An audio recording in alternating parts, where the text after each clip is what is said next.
কি রাসেল ভাই, আজকে এখন যে ঘটনাটি বলবো এটা আমাদের রাজবাড়ী ফৌজিস টিম যেটা রয়েছে, তো ফৌজিস টিমের যে সজীব আছে, সজীব ঘটনাটি পাঠিয়েছে। কারণ ঘটনাটি ওরই বাড়ির পাশের একটি ঘটনা। তো রাসেল ভাই, এই একটা নাপিত ওখানে মানে যারা চুল কাটার পেশায় নিয়োজিত আছে, না হচ্ছে বিপুলের সাথে ঘটে যায় একটু অদ্ভুত শেয়ার করব। তো ঘটনাটি 1986 সালের দিকের ঘটনা। তখন বিপুল মোটামুটি মানে সদ্য চুল কাটার কাজগুলো শিখছিল। তো রাজবাড়িতে যেই কাজীবাধা যে গ্রামটা রয়েছে, এটা আমাদের রাজবাড়ির যে সদর যে থানা এবং পুলিশ লাইনের অত্যন্ত নিকটে। তো ওই পুলিশ লাইন বাজারের কাছে এসে একটা দোকানে সে কাজ শিখতো এবং রাতের বেলা সে বাড়িতে ফিরে যেত।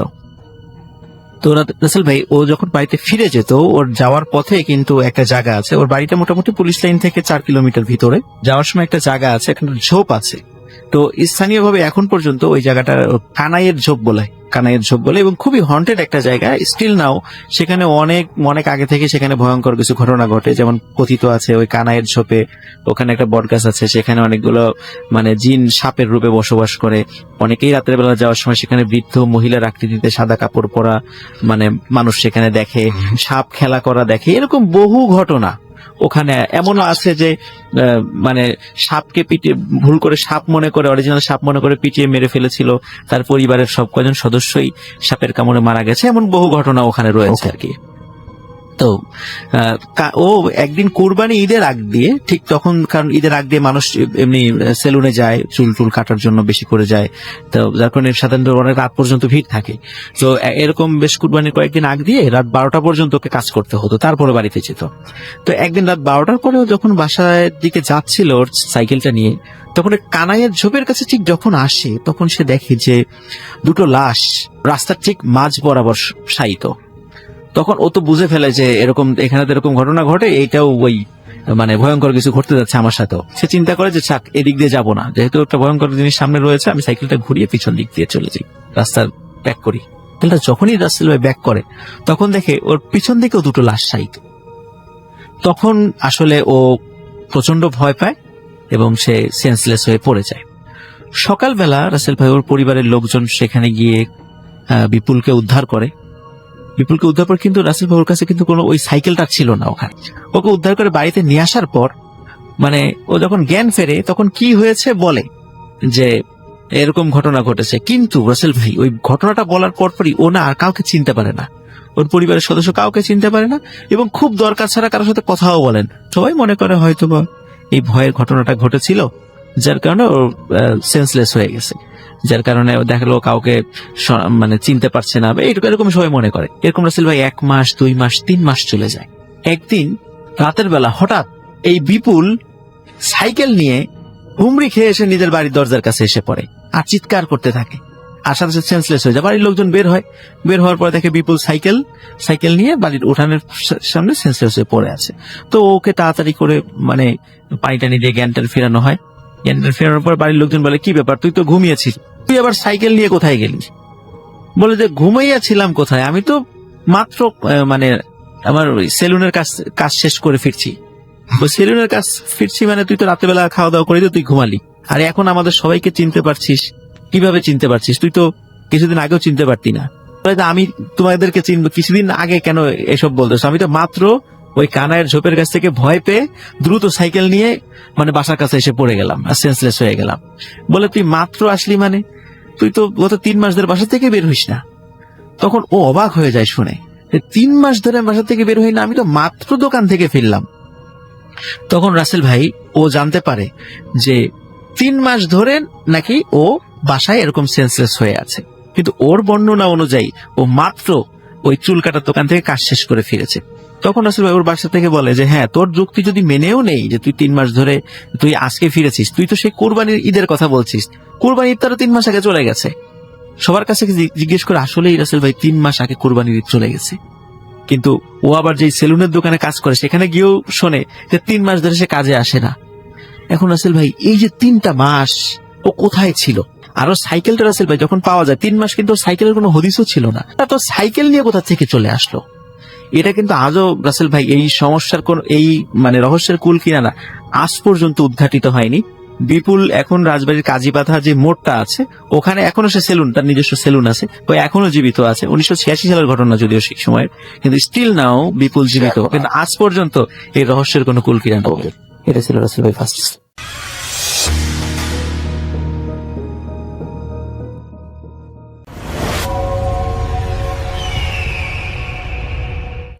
আসসালামু আলাইকুম, আপনাদের সবাইকে সাদর আমন্ত্রণ জানাচ্ছি। আমি আহমেদ বাবু।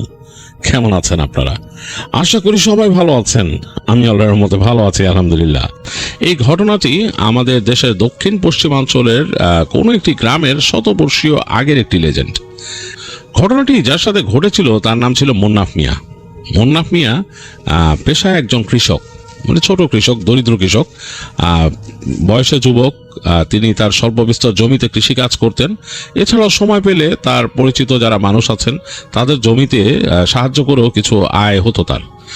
তো সংসারে শুধু সে আর তার স্ত্রী, তো তাদের কেটে যেত কোনো মতে, ভালোই কাটতো। স্ত্রীর সাথে তার খুব ভালো সম্পর্ক, দুইজনে বেশ ভালো সময় পার করতেন, গল্প গুজব করতেন, সময় কাটাতেন। যেহেতু আর কেউ নাই পরিবারে, তিনি আর তার স্ত্রী, তার বাবা মা গত হয়েছেন, তো তিনি বেশ ভালোই সময় কাটাতেন। তার দিনকাল খুব ভালোই কেটে যাচ্ছিল। সময় করে তিনি মানে কাজের পরে যখন বাসায় আসতেন, এসে স্ত্রী রান্না করতো, পাশে বসে থাকতেন, গল্প করতেন। খুব সহজ কথাবার্তা এবং রসিকতায় তাদের জীবন কেটে যেত। এমনকি আবহাওয়ার যে পরিবর্তন হতো সেটাও তারা খুব এনজয় করতেন। দেখা যেত যখন খুব গরম পড়েছে, সেই গরমে তারা বাইরে বেরিয়ে আসতেন, হাঁটতেন উঠোন দিয়ে, রাস্তা পর্যন্ত চলে যেতেন, ফসলের মাঠে বসে গল্প করতেন। যাই হোক, খুব সুন্দর সম্পর্ক ছিল তাদের। গরমের পর বর্ষাও এনজয় করতেন। মানে যত রকমের মানে আবহাওয়ার পরিবর্তন হতো সেটাও তাদের মাঝে ইম্প্যাক্ট ফেলে যেত। তো এত সুন্দরভাবে সময় কাটছিল মুন্নাফ মিয়ার। তো হঠাৎ তার স্ত্রী অসুস্থ হয়ে যান এবং তিনি দেখেন অসুস্থতা দিনে দিনে বাড়ছে। তিনি খেয়াল করলেন যে তার স্ত্রী দুর্বল হয়ে পড়ছে এবং দুর্বল হতে হতে এমন হলো যে একটা সময় তিনি উঠে খুব একটা হাঁটা চলাও করতে পারতেন না। মুন্নাফ মিয়া চিকিৎসা শুরু করেছিলেন তার স্ত্রীর, সেখানকার যে কবিরাজ আছে তাকে এনে দেখিয়ে। তো কবিরাজ তার স্ত্রীকে ওষুধ দিত, কিন্তু দিনে দিনে যখন নাকি তার অবস্থা আরো খারাপ হলো বা ডিটোরিয়েট করলো, যে তিনি আর উঠতে পারেন না, বিছানা থেকে উঠে হাঁটতে পারেন না, এরকম একটা অবস্থায় চলে গেছে, কবিরাজ বলল যে আপনার স্ত্রীর বড় ব্যারাম হয়েছে, এটা আসলে এখানে সম্ভব না, আপনি শহরে নিয়ে যান, শহরে নিয়ে আপনার স্ত্রীকে দেখান। তো মুন্নাফ মিয়ার কাছে তখন এত টাকা কই, আজ থেকে 100 বছর আগের। তো তিনি চেষ্টা করলেন, তাদের গ্রামের কাছাকাছি 2 গ্রাম পরে সেখানে একজন ডাক্তার বসতেন। তো তিনি তার স্ত্রীকে খুব কষ্টে সৃষ্টে মানুষ জোগাড় করে সেই স্ট্রেচারের মতো বানিয়ে সেই সময়কার যে পালকির মতো তুলে নিয়ে গেলেন সেখানে। তো ডাক্তারবাবু দেখলেন, দেখে ডাক্তারবাবু আসলে হোমিওপ্যাথিক চিকিৎসক ছিলেন। তিনি দেখে তার মতো চিন্তাভাবনা করে ওষুধ দিলেন, বললেন যে রোগ আরো অনেক সিরিয়াস, আপনার স্ত্রীকে আসলে নিয়ে যাওয়া উচিত শহরে, আপনি শহরে নিয়ে যান। তো সে সময় শহর বলতে তারা বুঝতো কলকাতা, মূলত বলতো যে ওখানে নিয়ে যান, ওখানে নিয়ে চিকিৎসা দেন। তো মুন্নাফ মিয়ার এত টাকা পয়সা নাই, এখানে যে আসছেন তাই তার কাছে অনেকই। তো তিনি ওখান থেকে বলে যে আচ্ছা ঠিক আছে, আমি চেষ্টা করব, এখন যা আমার চিকিৎসা আছে দেন। তো চিকিৎসা দিয়ে দেয় সেই ডাক্তারবাবু যিনি ছিলেন সেখানে, চিকিৎসা দেন। তো সেগুলো নিয়ে মুন্নাফ মিয়া আসেন, এতেই তার অনেক টাকা পয়সা শেষ হয়ে যায়, টাকা কড়ি অনেক, যেহেতু মানুষ ভাড়া করতে হয়েছে সে নিয়ে যায়। তো স্ত্রী তাকে বলে যে আপনি বাদ দেন, আপনি আমাকে এই কবিরাজের ওষুধই দেন, আপনার আর দরকার নাই, কোত্থেকে কি করবেন। তো মুন্নাফ মিয়া মন খারাপ করে বসে থাকে। তো চিন্তা করে যে না, আমার আসলে কিছু তো করতেই হবে। তো সে মানুষের সাথে কথা বলতে থাকে, তার যতটুকু জমি জমা ছিল সেগুলো বিক্রি করবে, এরকম চিন্তা ভাবনা সে মাথায় আনতে থাকে। তো কথাবার্তা বলে অনেকের সাথে দেখা যাচ্ছে যে তাকে চালাকি করে সেখানকার যে মূল ব্যক্তি, মানে ওই এলাকার যে মানে জোরদার, যার কাছে টাকা পয়সা আছে, সে চেষ্টা করে যে তার থেকে খুব অল্প দামে জমিগুলো নিয়ে নিতে। তো মুন্নাফ মিয়া এতে করে রাজি হয় না। তার মনে হয় যে এই যতটুকু জমি সে পাইছে বাপদাদার বিটায়, এতটুকু যদি সেইভাবে শেষ করে দেয় তাহলে সে আর কিভাবে বাঁচবে পরে, আর তা তো থাকারও জায়গা থাকবে না, কারণ তার যে জমির সাথেই তার বসত ভিটা। এগুলো চিন্তা করে সে মন খারাপ করে সে বসে থাকে, খুব মন খারাপ তার। তো মন খারাপ করে সে বসে আছে, বাসার ভিতরে তার স্ত্রী কাতরাচ্ছে, মানে সে শরীরে ব্যথায় কাতরাইতো। তো মুন্নাফ মিয়া বাসার যে দরজার পাশে হেলান দিয়ে শুয়ে চিন্তা করতেছে যে কি হবে, আকাশের দিকে তাকায় আছে, আকাশে মেঘ ভেসে যাচ্ছে, হঠাৎ করে তার ঝিমুনি চলে আসে, এভাবেই সে ঝিমুনিতে চলে যায়। তো সে ঝিমুনির মধ্যে সে দেখতেছে তাকে কেউ একজন বলতেছে যে এখানে যে পুরনো জমিদার বাবুর বাড়ি আছে ছেড়ে গেছে, ওই বাড়িতে যে খোঁড়, ওই বাড়িতে খুঁড়লে পরে তুই এখানে গুপ্তধন পাবি, গুপ্তধন আছে এখানে। তো এটা মনে হলো তাকে কেউ কানের কাছে এসে বললো এরকম। তো মুন্নাফ মিয়া হঠাৎ করে তার সেই ঝিমুনি ভেঙে যায়, ভেঙে গিয়ে দেখতেছে বেশ রাত ঝিঝি পোকা ডাকতেছে, ঝিঝি তার স্ত্রীর গোঙানির শব্দ আসতেছে, সে অসুস্থ, সে ব্যথায় কাতরাতো। তো মুন্নাফ মিয়ার মাথার মধ্যে কেন জানি ওই কথাটা চলতে থাকে যে জমিদার বাবুর যে বাড়ি আছে ওখানে যে খোঁড়, ওখানে গুপ্তধন আছে। তো তার তখন মনে পড়ে যে তাদের এখানে যে জমিদার বাড়ি আছে, মানে জমিদার বাবুর বাড়ি আছে, জমিদার বাবু এই বাড়িটা কেন জানি ছেড়ে গেছে। আজ থেকে তখন অলরেডি প্রায় 20-30 বছর হয়ে গেছে, জমিদার সাহেব ওখান থেকে চলে গেছে। এখন ওই জমিদার বাবুর নামে অনেক কথা ছিল, তিনি নাকি অন্যরকম মানুষ ছিলেন, বেশ অত্যাচারী মানুষ, এবং তার পরিবারে কিছু ইনসিডেন্ট ঘটছিল, সেখানকার রানীকে হঠাৎ পাওয়া যাচ্ছিল না, এই নিয়ে অনেক কিছুই ছিল। তখন তো আসলে ব্রিটিশ সরকারের সময়, তো এই নিয়ে অনেক কথাবার্তা হয়েছিল, তো মানে বিভিন্ন রকমের আইনানুগ ঝামেলাও হয়েছিল। তো এই কারণে জমিদার বাবু বাড়িটাকে ছেড়ে চলে যায়, কিন্তু বাড়িটা এখনো পড়ে আছে। তো ওই বাড়িতে গুপ্তধন লুকানো আছে এরকম কথা তাকে কে বলল মাথার মধ্যে এসে, এটা হঠাৎ করে মুন্নাফ মিয়ার মনে হয়, কে বলে গেল তাকে। ওই বাড়িটা নিয়ে অনেক কথা প্রচলিত, মানুষ ভয় ওখানে যায়ও না, ভয় পায় নাকি মানুষ গেলে, কারণ বাড়িটা একেবারে গ্রামের শেষ প্রান্তে অবস্থিত, এবং ওইখানে যাওয়ার জন্য যে রাস্তা ছিল সেই তার দুই পাশে যে গাছগাছালি হয়েছে সেগুলো এত ঘনভাবে হয়েছে যে মানে একদম ছেয়ে ফেলছে চারিপাশ। আর পাশের ঘাসও নাকি ছেয়ে গেছে, যেহেতু ওখানে যায় না, প্রায় 20-25 বছর মানুষজন ওখানে চলাফেরা নাই।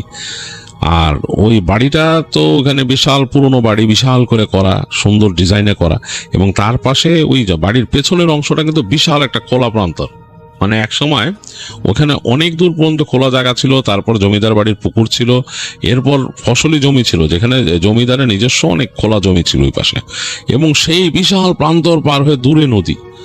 তো ওই জায়গাতে প্রথম প্রথম জমিদাররা যখন চলে গেছে এখান থেকে, জমিদার বাড়ির লোকজন যখন চলে গেছে, তখন কিন্তু ওই জায়গায় প্রথম প্রথম গ্রামের মানুষরা সব ঘুরতে ঘুরতে যেত, বিশেষ করে ইয়াং মানুষজন যেত ওইখানে, যে ওখানে বসতো টসতো। তো ওখানে নাকি মানুষ মানে উল্টাপাল্টা শব্দ শুনতো, উল্টাপাল্টা জিনিস দেখতো, এবং সন্ধ্যা হয়ে আসলে ভীতিকর একটা অবস্থা তৈরি হয়ে যেত ওই জায়গায়। তো এই কারণে আস্তে আস্তে মানুষ যাওয়া ছেড়ে দেয়। হ্যাঁ, মানুষজনের ভয় পায়, ভয় পাওয়ার পর থেকে মানুষ আর ওখানে যায় না। অনেকেই নাকি সেখানকার যে জমিদারের মৃত স্ত্রী, যে রানী সাহেব তাকে বলতো, তাকে মানুষ দেখতো যে উপরে হাঁটা চলা করতেছে, এবং এইটা দেখার পরে মানুষ ভয় পেত, কারণ সে তো হারায় গেছে, তাকে নিয়ে তো অনেক কথা প্রচলিত, খুঁজেই পায়নি তাকে আর ওখানে। যাই হোক, তো মিস্টেরিয়াস ব্যাপার, ভয়ের ব্যাপারের জন্য কেউ যায় না। তো এই মুন্নাফ মিয়াকে কে কানের মধ্যে বললো যে ওইখানে গুপ্তধন আছে, তার কানের মধ্যে বাজতেছে, অবাক লাগলো। এখন গভীর রাত, মুন্নাফ মিয়া ওখানে বসে আছে, এবং এখন তার স্ত্রীর যে কাতরানির শব্দ খুব একটা আসতেছে না, যে সে যে গোঙাচ্ছিল ওরকম শব্দ খুব একটা আসতেছে না, মানে ক্ষীণ হয়ে গেছে, কিন্তু তার মাথার মধ্যে বাজতেছে ঝিঝি পোকার শব্দটা খুব স্ট্রং, আর বাজতেছে যে ওইখানে গুপ্তধন আছে। মুন্নাফ মিয়া আসলে তখন দিশেহারা হয়ে গেছে, তার টাকা পয়সা দরকার, তার স্ত্রী চিকিৎসা করা দরকার। তো সে হঠাৎ করে চিন্তা করে যে আমি ওখানে যাই, এখন গভীর রাত, আমাকে কেউ দেখবেও না, কেউ জিজ্ঞেসও করবে না, আর আশেপাশে কোনো মানুষও নাই, আমি আমার মতো যাব, এবং আমি ওখানে যে খোঁড়াখুড়ি করব, দেখবা আসলে কি এরকম কিছু আছে নাকি, থাকতেও তো পারে, জমিদার তো রেখেও যেতে পারে কিছু, আর এমন তো না যে অনেক বছর হয়ে গেছে, এই তো বেশ কিছু বছর হয়েছে, দেখি না কিছু পাই কিনা। এই চিন্তা করে মুন্নাফ মিয়া করে কি, তার ঘরের মধ্যে যায়, মানে তার যে রুমে সে থাকতো তার পাশের রুমে গিয়ে সে তার জিনিসপত্র খোঁজা শুরু করে। তো খুঁজতে খুঁজতে সেখানে সে কোদাল পায়, তার ঝুড়ি পায়, এবং সে একটা কুপি পায়, তাদের কুপি আছে ঘরে, কুপি জ্বলতো, তেলের কুপি, সেই তেলের কুপি নেয়। এগুলো নিয়ে সে আস্তে ধীরে বের হয়ে আসে। বেরোনোর সময় তার স্ত্রীর রুমে একটু উকি দেয়, দেখে তার স্ত্রী ঘুমাচ্ছে এবং কাতরাচ্ছে, ঘুমের মধ্যে তার ক্ষীণ হয়ে গেছে শব্দ অনেক, শ্বাস প্রশ্বাসে মনে হচ্ছে সমস্যা হচ্ছে। তো এই জিনিসটা মুন্নাফ মিয়ার সহ্য হলো না, অনেক কষ্ট পেল সে তাড়াতাড়ি, তার মনে হলো একটা ইন্সপিরেশন দেখা দিল যে এই যাওয়ার জন্য ব্যাপারটা। তো সে আস্তে করে তার এই ঝুড়ি, কোদাল এবং কুপি নিয়ে বের হয়ে যায়, এবং সে একটা দেশলাই নেয় যাতে ধরাইতে পারে সেই কুপিটাকে ধরাইতে পারে, এর জন্য হেঁটে যাচ্ছে, বের হয়ে আসছে। তখন এমন একটা সময় যে কেবল গ্রীষ্ম শেষ হয়ে গেছে, এখন মানে বর্ষা শুরু হবে, বাতাসে একটা সুন্দর একটা ভেজা ভেজা ঘ্রাণ, এগুলা সে খুব এনজয় করতো। এবং এই ওয়েদারের যে চেঞ্জগুলা তার স্ত্রীর সাথে সুন্দর সুন্দর স্মৃতি তার মনে করায় দেয়।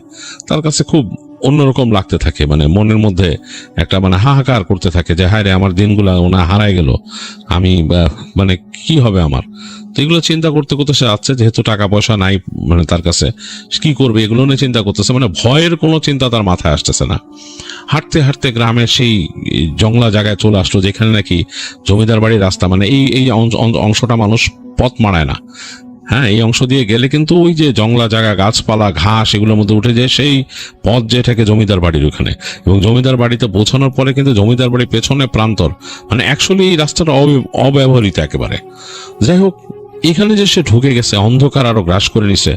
আকাশে যে মেঘ ছিল, ভেজা ভেজা বাতাস ছিল, সেটা মনে হয় ভেজার পরিমাণ বেড়ে গেল। সে গুড়গুড় শব্দ শুনতেছে, তাকায় দেখতেছে যে তার মাথার উপর হঠাৎ করে সে খেয়াল করছে যে গাছের ছাউনিগুলা, দুই পাশের গাছ ডালপালা মিলে একদম ছাউনি চুরি করছে। অন্ধকার, মানে খুব স্ট্রংলি শব্দ আসতেছে ঝিঝি পোকার, এবং দূরে মাঝে মাঝে একটা দুইটা জোনাকি দেখা যাচ্ছে উড়ে যাচ্ছে, খুব বেশি না, কারণ এই যে এই সময়টা খুব বেশি জোনাকি থাকে না, এগুলা মানে বাতাসে এবং বৃষ্টিতে হয়ে যায়। একটা দুইটা জোনাকি উড়ে যাচ্ছে। তো সে অন্ধকারে চিন্তা করলো যে আমার তো পথ ঠাউর করতে সমস্যা হয়ে যাবে, কারণ গাছের ফাঁক ফোকর দিয়ে যতটুকু আকাশের আলো পড়তেছে ততটুকু যথেষ্ট না। এবং তখন মনের মধ্যে একটু ভয় লাগা শুরু করলো যে আমি কোথায় যাচ্ছি। তারপর চিন্তা করলো যে চেষ্টা তো করতেই হবে, যদি পেয়ে যাই, যদি এরকম কিছু পাই আমার সমস্যা যদি সমাধান হয়। তো তারপরও সে একটা পাশে, রাস্তার একটা পাশে বসে তার ঝুড়ি থেকে সেই কুপিটা নিয়ে সে দেশলাইতে আগুন জ্বালায় নিল। তো আগুন জ্বালানোর পর হালকা একটা আলো তৈরি হয়েছে চারিপাশে, লালচে আলো, এটা চারিপাশে গোল হয়ে পড়তেছে। তো সে ঝুড়ি এবং কোদালটাকে হাতে নিছে বা হাতে, আর ডান হাতে কুপিটাকে বাড়ায় ধরে চলতেছে সামনে। হাঁটতে হাঁটতে হাঁটতে হাঁটতে এক সময় চলে আসলো, দুই পাশে ঘাস অনেক বড় হয়ে গেছে। সামনে এসে দেখলো যে খোলা জায়গা, বোঝা যাচ্ছে সামনে আকাশের আলোটা বেশ মানে হয়ে পড়ছে, ছড়ায় পড়ছে চারিপাশে। তো সামনে যেয়ে তখন সে ওই জায়গায় দাঁড়ায়, খোলা জায়গাটায়, এমনি একবারে কোমর সমান ঘাসের মধ্যে দিয়ে তাকায়, দেখে যে সামনে বিস্তীর্ণ একটা উঠোন। সে উঠোনটা পাতায়, মানে যে গাছের পাতা পড়ে ছড়ে আছে চারিপাশে, আর দূরে দেখা যাচ্ছে সেই বাড়ি। যদিও খুব বেশি হয় নাই, 20-25 বছর হয়তো হবে এই বাড়িটা এইভাবে অ্যাবান্ডন আছে। তো এর মাঝেই কত পুরনো মনে হচ্ছে শ্যাওলা জমে গেছে গায়ে। আর এই সময় আকাশ গুড়গুড় করে উঠলো, সে বুঝলো যে বৃষ্টি আসন্ন, বেশ জোরে মেঘ ডাকলো দ্রুম গ্রুম করে। তো মনের মধ্যে একটু টেনশন হলো মুন্নাফ মিয়ার, যে ওয়াইফকে বাসায় একা রেখে আসছে, কেউ নাই তার বাসায়, সে দরজাটাকে জাস্ট টেনে দিছে বাইরের থেকে। তো একটু ভয়ই লাগলো, কারণ গ্রামে কত শিয়াল থাকে, দিক চলাফেরা করে। ফলে চিন্তা করলো না, বাসায় মনে হয় ঢুকবে না, বাসায় শিয়াল কুকুর ঢোকার কথা না, আর আমি দেখি কতক্ষণ লাগে। তো মানে আর কি, একা মানুষের যা হয় আসলে, তার তো কেউ নাই, কি করবে সে। তো সে আর কি কোনো কিছু চিন্তা না করে সামনের দিকে পা বাড়ালো। সেই ওই যে ঘাসে ছাওয়া, কোমর পর্যন্ত ঘাসে ছাওয়া জায়গার থেকে নেমে গেল নিচের দিকে। নিচে নেমে হেঁটে যাচ্ছে একটা মানে এরকম আঙিনা, এবং সে খেয়াল করলো যে এই আঙিনার অংশটা জমিদার বাবু বেশ সমান করে রাখছিল, কারণ যেখানে পা ফেলতেছে উঁচু নিচু নাই খুব একটা। মাঝখানে দেখলো যে একটা পেভিং করা পথ, পেভিং মানে কি ওই জায়গাটা মানে বাধাই করে ফেলছে, মানে রাস্তা আর কি, এবং সেটা সোজা চলে গেছে ওদিকে। যদিও রাস্তার জায়গায় জায়গায় ঘাস জমে গেছে, কিছু জায়গায় কেমন শ্যাওলার মতো হয়ে গেছে, কিন্তু রাস্তা সোজা।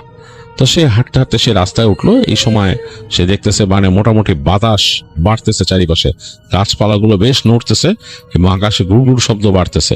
বুঝতেছে যে যে কোনো সময় হঠাৎ বৃষ্টি শুরু হবে, এবং গাছপালাগুলো বেশ নড়তেছে। আশেপাশে উঁচু গাছগুলো এরকম পাতা ডানে বামে হচ্ছে, আকাশের রং চেঞ্জ হয়ে গেছে। গুড়গুড় করে জমিদার বাড়ির যে বাড়ির পেছন দিকে দেখা যাচ্ছে মেঘ, যা খোলা প্রান্ত, ওইখানে দেখা যাচ্ছে আকাশের মধ্যে বিজলির আঁকিবুকি। এই অবস্থায় হাঁটতে হাঁটতে মুন্নাফ মিয়া চলে এলো সামনে। এখন চিন্তা করতেছে যে আমি এখানে আসলাম, কোথায় খুঁড়বো, আমি খোঁড়ার জায়গা কোথায়। তো সে মনে মনে চিন্তা করতেছে যে জমিদার বাবু তো নিশ্চয়ই তার গুপ্তধন লুকাইলে এত বোকা না বাসার সামনের আঙিনায় লুকাবে। এটা হইতে পারে বাসার পিছনে, বাসার পিছনে ছাড়া তো আসলে হওয়ার কথা না। বাসার পিছনে হতে পারে, আর হইতে পারে তার বাড়ির ভিতরে কোথাও যদি হয়। তো সে অনেক কিছু চিন্তা করে হাঁটা দিল বাসার পিছন দিকে। ফার্স্টে চিন্তা করলো বাসার পিছনেই যাবে। তো হাঁটতে হাঁটতে বাসার পিছনে চলে আসলো সে। বাসার পিছনে এসে দেখতেছে বাড়ির পেছন দিকটা বেশ জংলা, গাছপালা বিভিন্ন জিনিস ছেয়ে গেছে। এই 20-25 বছর কেউ মেনটেন করেনি এগুলা। বাসার পেছন দিকে জানালার দিকে গাছপালার ডালপালা ছড়ায় গেছে, ঘাস এত উঁচু হয়ে গেছে। তো মুন্নাফ মিয়া চিন্তা করলো যে এইখানে একেবারেই অসম্ভব, এখানে আমি ঘোরাঘুরি করার সম্ভাবনাই নাই, সাপ খোপ তো থাকবে অবশ্যই, তো খামাখা আরো বিপদ হবে। আমি দেখি ভেতরের দিকে যাই, দেখি কি অবস্থা, বোকার মতো হইলে তো হবে না। তো সে আস্তে আস্তে চলে আসলো সামনের দিকে, বাসার সামনের দিকে যখন আসছে তখন দেখলো টপ টপ করে বৃষ্টি পড়া শুরু হলো, মানে বেশ বড় বড় ফোঁটা, বুঝতে পারছে তার গায়ে 2টা ফোঁটা পড়লো। এবং সে তাড়াতাড়ি মানে খুব দ্রুত হেঁটে ওই যে বাসার বারান্দার মধ্যে ওঠার সাথে সাথে ঝুম বৃষ্টি শুরু হলো। একেবারে সে কি বর্ষণ, প্রচন্ড বৃষ্টি, এবং আকাশে মানে মুহু বজ্রপাত চমকাচ্ছে এবং বৃষ্টি শুরু হলো। তো চিন্তা করলো যে আমি কই আটকায় গেলাম, কঠিন একটা অবস্থা। তো এই চিন্তা করে মুন্নাফ মিয়া হাঁটতে হাঁটতে যাচ্ছে, দেখতেছে যে আগে দেখি বাড়িটার কি অবস্থা। আর এর মাঝে আমি একটু চিন্তা করি যে কোথায় কি থাকতে পারে, যদি আমার এইভাবে আসাটা ঠিক হয়নি। সে বেশ কষ্ট হইতেছে, এত দূর হেঁটে আসছে। তো হাঁটতে হাঁটতে সে ডানে চলে গেল, বাসার একেবারে ডান মাথায় মানে ডান দিকের দিকে। দেখতে প্রত্যেকটা কামরার মধ্যে তালা ঝোলানো, এবং বেশ বড় তালা, সেগুলো বেশ কায়দা করে লাগানো তালা, এগুলো অর্ডার দিয়ে বানানো তালা সে দেখতেছে। তো দেখতে দেখতে সে একেবারে কর্নারের রুমে চলে আসলো, ডান দিকেরই কর্নারের রুমে একদম। সেই জায়গাটা দেখলো যে দরজার মধ্যে তালা নাই, জাস্ট একটা এরকম কাঠ দিয়ে আটকানো। তো চিন্তা করলো এটার মধ্যে কি আছে দেখি, যেহেতু অন্যগুলো তো ভাঙা সম্ভব না, এটা দেখি। তো সে কুপিটা রেখে আস্তে করে ওই কাঠটা উঠানোর চেষ্টা করলো, বেশ শক্ত বেশ শক্ত। তো প্রচন্ড জোরে সে নিচে থাবা দিল, নিচ থেকে জোরে জোরে থাবা দিল। কয়েকবার থাবা দেওয়ার পর ঠাটাস করে কাঠটা এক পাশের ইসের থেকে ছুটে গেল, মানে 2টা এরকম কড়ির মধ্যে লাগানো, তো একটা কড়ির থেকে কাঠটা খুলে আসলো, কাট করে খুলে আসলো। খুলে আসার সাথে সাথে খুব দমকা একটা বাতাস আসলো, এবং এই বাতাসে তার পাশে যে কুপি রাখা ছিল, কুপিটা তপ করে নিভে গেল। পুরা অন্ধকার, মানে বারান্দাটার মধ্যে শুধু আকাশের আলো যতটুকু আসতেছে ততটুকু ছাড়া বাকিটা পুরাই অন্ধকার।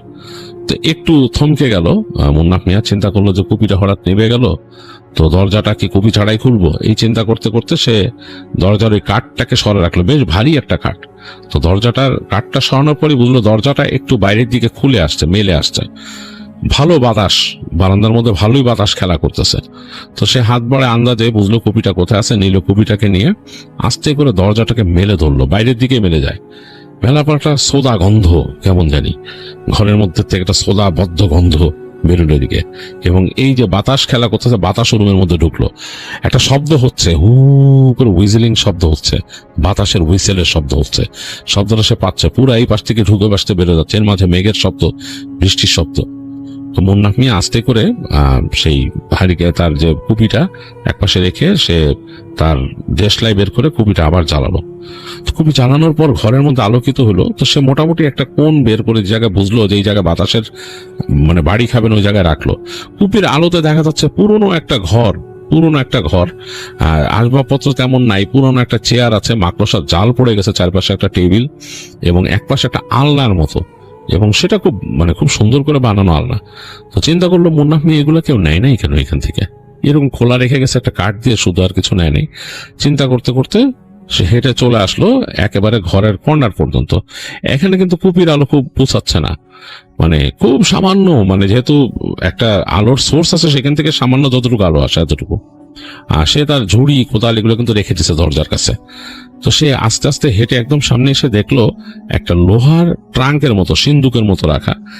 লোহা মানে কি, ওগুলো টিন, মোটা টিনের সিন্দুক আর কি, খুব বেশি দামি কিছু না, একটা সিন্দুকের মতো রাখা। চিন্তা করলো এটার মধ্যে কি আছে, কিন্তু সে এটাকে যে দেখবে, দেখার মতো আলো তো যথেষ্ট নাই। সে তাড়াতাড়ি চলে গেল একদম ঘরের কর্নারে যে কুপিটা নিল, কুপিটা নিয়ে তাড়াতাড়ি আসলো। এসে দেখলো যে ওই যে সিন্দুকের উপরে একটা তালা মারা আছে ছোট। চিন্তা করলো যে এটা ভাঙতে হবে, এটা না ভেঙে তো উপায় নেই। তো সে গিয়ে নিয়ে আসলো তার শাবল এনে ওই কুপিটাকে রাখলো পাশে রেখে, সে শাবল দিয়ে চেষ্টা করতেছে তালাটা ভাঙার। অনেক কষ্ট করতেছে, ভাঙতেছে না, অনেকভাবে চেষ্টা করতে, জোর একটা চার দিল। তখন সে ওই যে ট্রাঙ্কের মতো সেটা যে লাগানো ছিল রিপিটের মতো, ওইটা ঠাস করে ভেঙে খুলে গেল। খোলার পর সে তুললো উপরে, তোলার পর দেখছে একটা সোদা গন্ধ আসলো, ভেতরে কাপড়, অনেক কাপড় রাখা, শাড়ি রাখা সাজানো, অনেকগুলো শাড়ি, এবং শাড়িগুলো সে হাত দিয়ে ধরলো, মানে এই এত বছরে এগুলো জীর্ণ হয়ে গেছে। অনেকগুলো কাপড় দেখলো যে প্রায় মানে নরম হয়ে গেছে, কিন্তু সুন্দর, খুব সুন্দর সুন্দর শাড়ি। সে কয়েকটা সরায় এরকম পাশে রাখলো, রেখে নিচ থেকে দেখলো নিচে কতগুলো আছে খুব ভালো মতন করে রাখা। তো সে চিন্তা করলো যে শাড়ি আমি নিয়ে যাব, এগুলো এখানে থাকবে কেন, পড়ে আছে, কোনো মানে আছে? এই চিন্তা করে যে তিনি ওই শাড়িগুলোকে কিন্তু উঠাইলো, যেগুলো একটু ভালো আছে পরার মতো। চিন্তা করলো যে আমার স্ত্রীর জন্য নিব, চিন্তা করে সে পাশে রাখলো বের করে। মানে যেগুলো একটু ভালো, উপরের গুলা কিন্তু নরম নরম হয়ে গেছে, ভেতর থেকে কতগুলো বের করলো, ঝাড়া দিল, ধুলা পড়লো অনেক। যাই হোক, সিন্দুকটাকে সে আবার নামাই দিল। নামাই দিয়ে যখন নাকি সে এরকম এটাকে দেখতেছে, তো কি মনে করে জানি সিন্দুকটাকে একটা ঠেলা দিছে সে। ঠেলা দেওয়াতে এটা মনে হলো ঘড় ঘড় করে সরে গেল, মানে ওই যে সিন্দুকটা মানে সরে গেল, মানে এই যেখানে ছিল সেখান থেকে সরে পিছন দিকে চলে গেল। তো একটু ভয় পেয়ে গেছে মুন্নাফ মিয়ার, বুকটা কেঁপে উঠছে, কিরে সিন্দুক সরে গেল মানে? দেখলো সিন্দুকটা সরে যাওয়ার পরেই একটা সিঁড়ি নিচের দিকে নেমে গেছে, এবং সে নিচের অন্ধকার ভুরভুট্টি এবং কেমন জানি একটা মানে স্মেল সেখান থেকে আসতেছে। তো বেশ ভয় লাগছে মুন্নাফ মিয়ার কাছে। সে হাড়ি ওই যে কুপিটারে নিয়ে আস্তে করে নিচের দিকে উকি দিল, দিয়ে দেয় কিছু না, সিঁড়ি নেমে গেছে একটা একটা করে। সে অবাক হলো যে এই সিন্দুকটা আমি উপরে, মানে টিনের একটা ট্রাঙ্কের মতো বড়, সোজা কথা বড় একটা ট্রাঙ্ক, ওই যে খেলাধুলার জিনিস রাখে মানুষ যে সেরকম বেশ বড় সাইজের। তো চিন্তা করলো যে এটাকে ঠেলা দিলাম, সরে গেল খুব সুন্দর। তখন তার মাথায় আসলো হয়তো এমন কোনো একটা জায়গায় আমি ঠেলাটা দিছি, যেই জায়গাটা ঠেলা দিলেই সরে, মানে দৈবক্রমে ঠেলাটা ওখানে পড়ছে। যাই হোক, সে আবার ভয় পাইতেছে যে সে সিঁড়ি দিয়ে নামবে আবার লেগে না যায়। এর বাইরে কিন্তু বৃষ্টি হচ্ছে, মেঘ ডাকতেছে, খুব তুমুল বর্ষণ হচ্ছে। তো সে চিন্তা করে যে এখানে না নামলে আসলে সে আমার কোনো লাভ হইল না। যাই হোক, সে আস্তে করে আল্লাহর নাম নিয়ে নিচে নামা শুরু করে, বিসমিল্লাহ বলে সে পা রাখে, রেখে আস্তে আস্তে নিচে নামে, কুপিটা সামনে ধরে। তো কুপির আলোতে নিচে আলোকিত হচ্ছে, আর সে দেখতেছে যে অন্ধকারটা মনে হয় কেটে তার আলোটা ঢুকতেছে, গোল একটা এরকম বলের মতো আলো তার হাতে। সেটাতে দেখতেছে সে একটা ঘরে ঢুকছে, এবং ঘরটার চারপাশ ওরকম মানে পাথর, ওই সময় তো পাথর আনতো, পাথর দিয়ে রুমের মতো করা ঘরের ভিতরে, এবং ঘরের মধ্যে কয়েকটা এরকম বড় বড় ট্রাঙ্কের মতো রাখা, উঁচু বড় বড় ট্রাঙ্ক। অনেকটা দেখে মনে হয় যে মানুষকে যে ভরে রাখে, সে দেখছে যে ওই যে খ্রিস্টানরা ওখানে কবর দিত, যে এরকম কফিনের মধ্যে ভরে, সেরকম কফিন। সে ডানে একটা, বামে একটা, তার সামনে একটা দেখলো। তো গা একদম তার মানে শিরশির করে উঠলো। সে ভাবলো যে এটা কোথায় ঢুকছি, মানে কফিন রাখা, 3টা কফিন আছে এখানে। তো তার গা শিরশির করতেছে। সে হাঁটতে হাঁটতে একেবারে বাঁ দিকের কফিনটার কাছে গেল, গিয়ে সে খুব মানে কিউরিয়াসিটির থেকে, আর মুন্নাফ মিয়া কিন্তু অনেক সাহসী ছিল, সে কাজ করতো, একলা বাড়িতে থাকতো এরকম, খুব কিউরিয়াসিটির থেকে সে কফিনের ঢাকনাটা সরালো, এখানে ঢাকনা সরালো ঠেলা দিয়ে, বেশ ভারী ঢাকনা সরে গেল।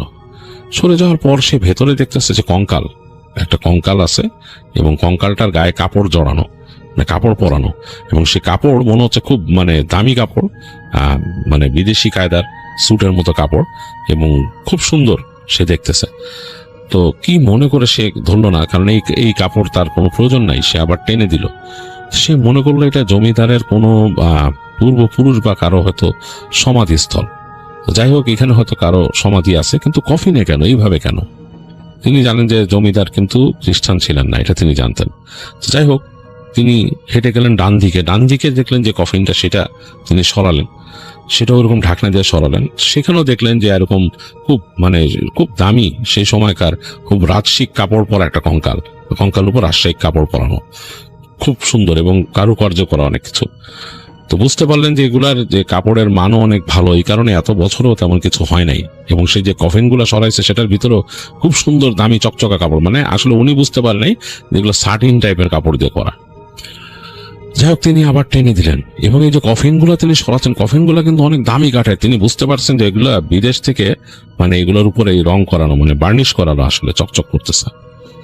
এবং এই যে নিচের যে আবহাওয়াটা কিন্তু বাইরের মতো স্যাঁতস্যাঁতে না, কেমন শুকনা একটা আবহাওয়া, এরকম করে রাখা। এইবার তার বাকি আছে সামনের যে কফিনটা, সেটা দেখার জন্য। তো তিনি তার সেই কুপি হাতে যাচ্ছেন, তার সারা শরীরে কিন্তু রোম দাঁড়ায় গেছে, কিন্তু কিউরিয়াসিটি তাকে ছেড়ে যাচ্ছে না।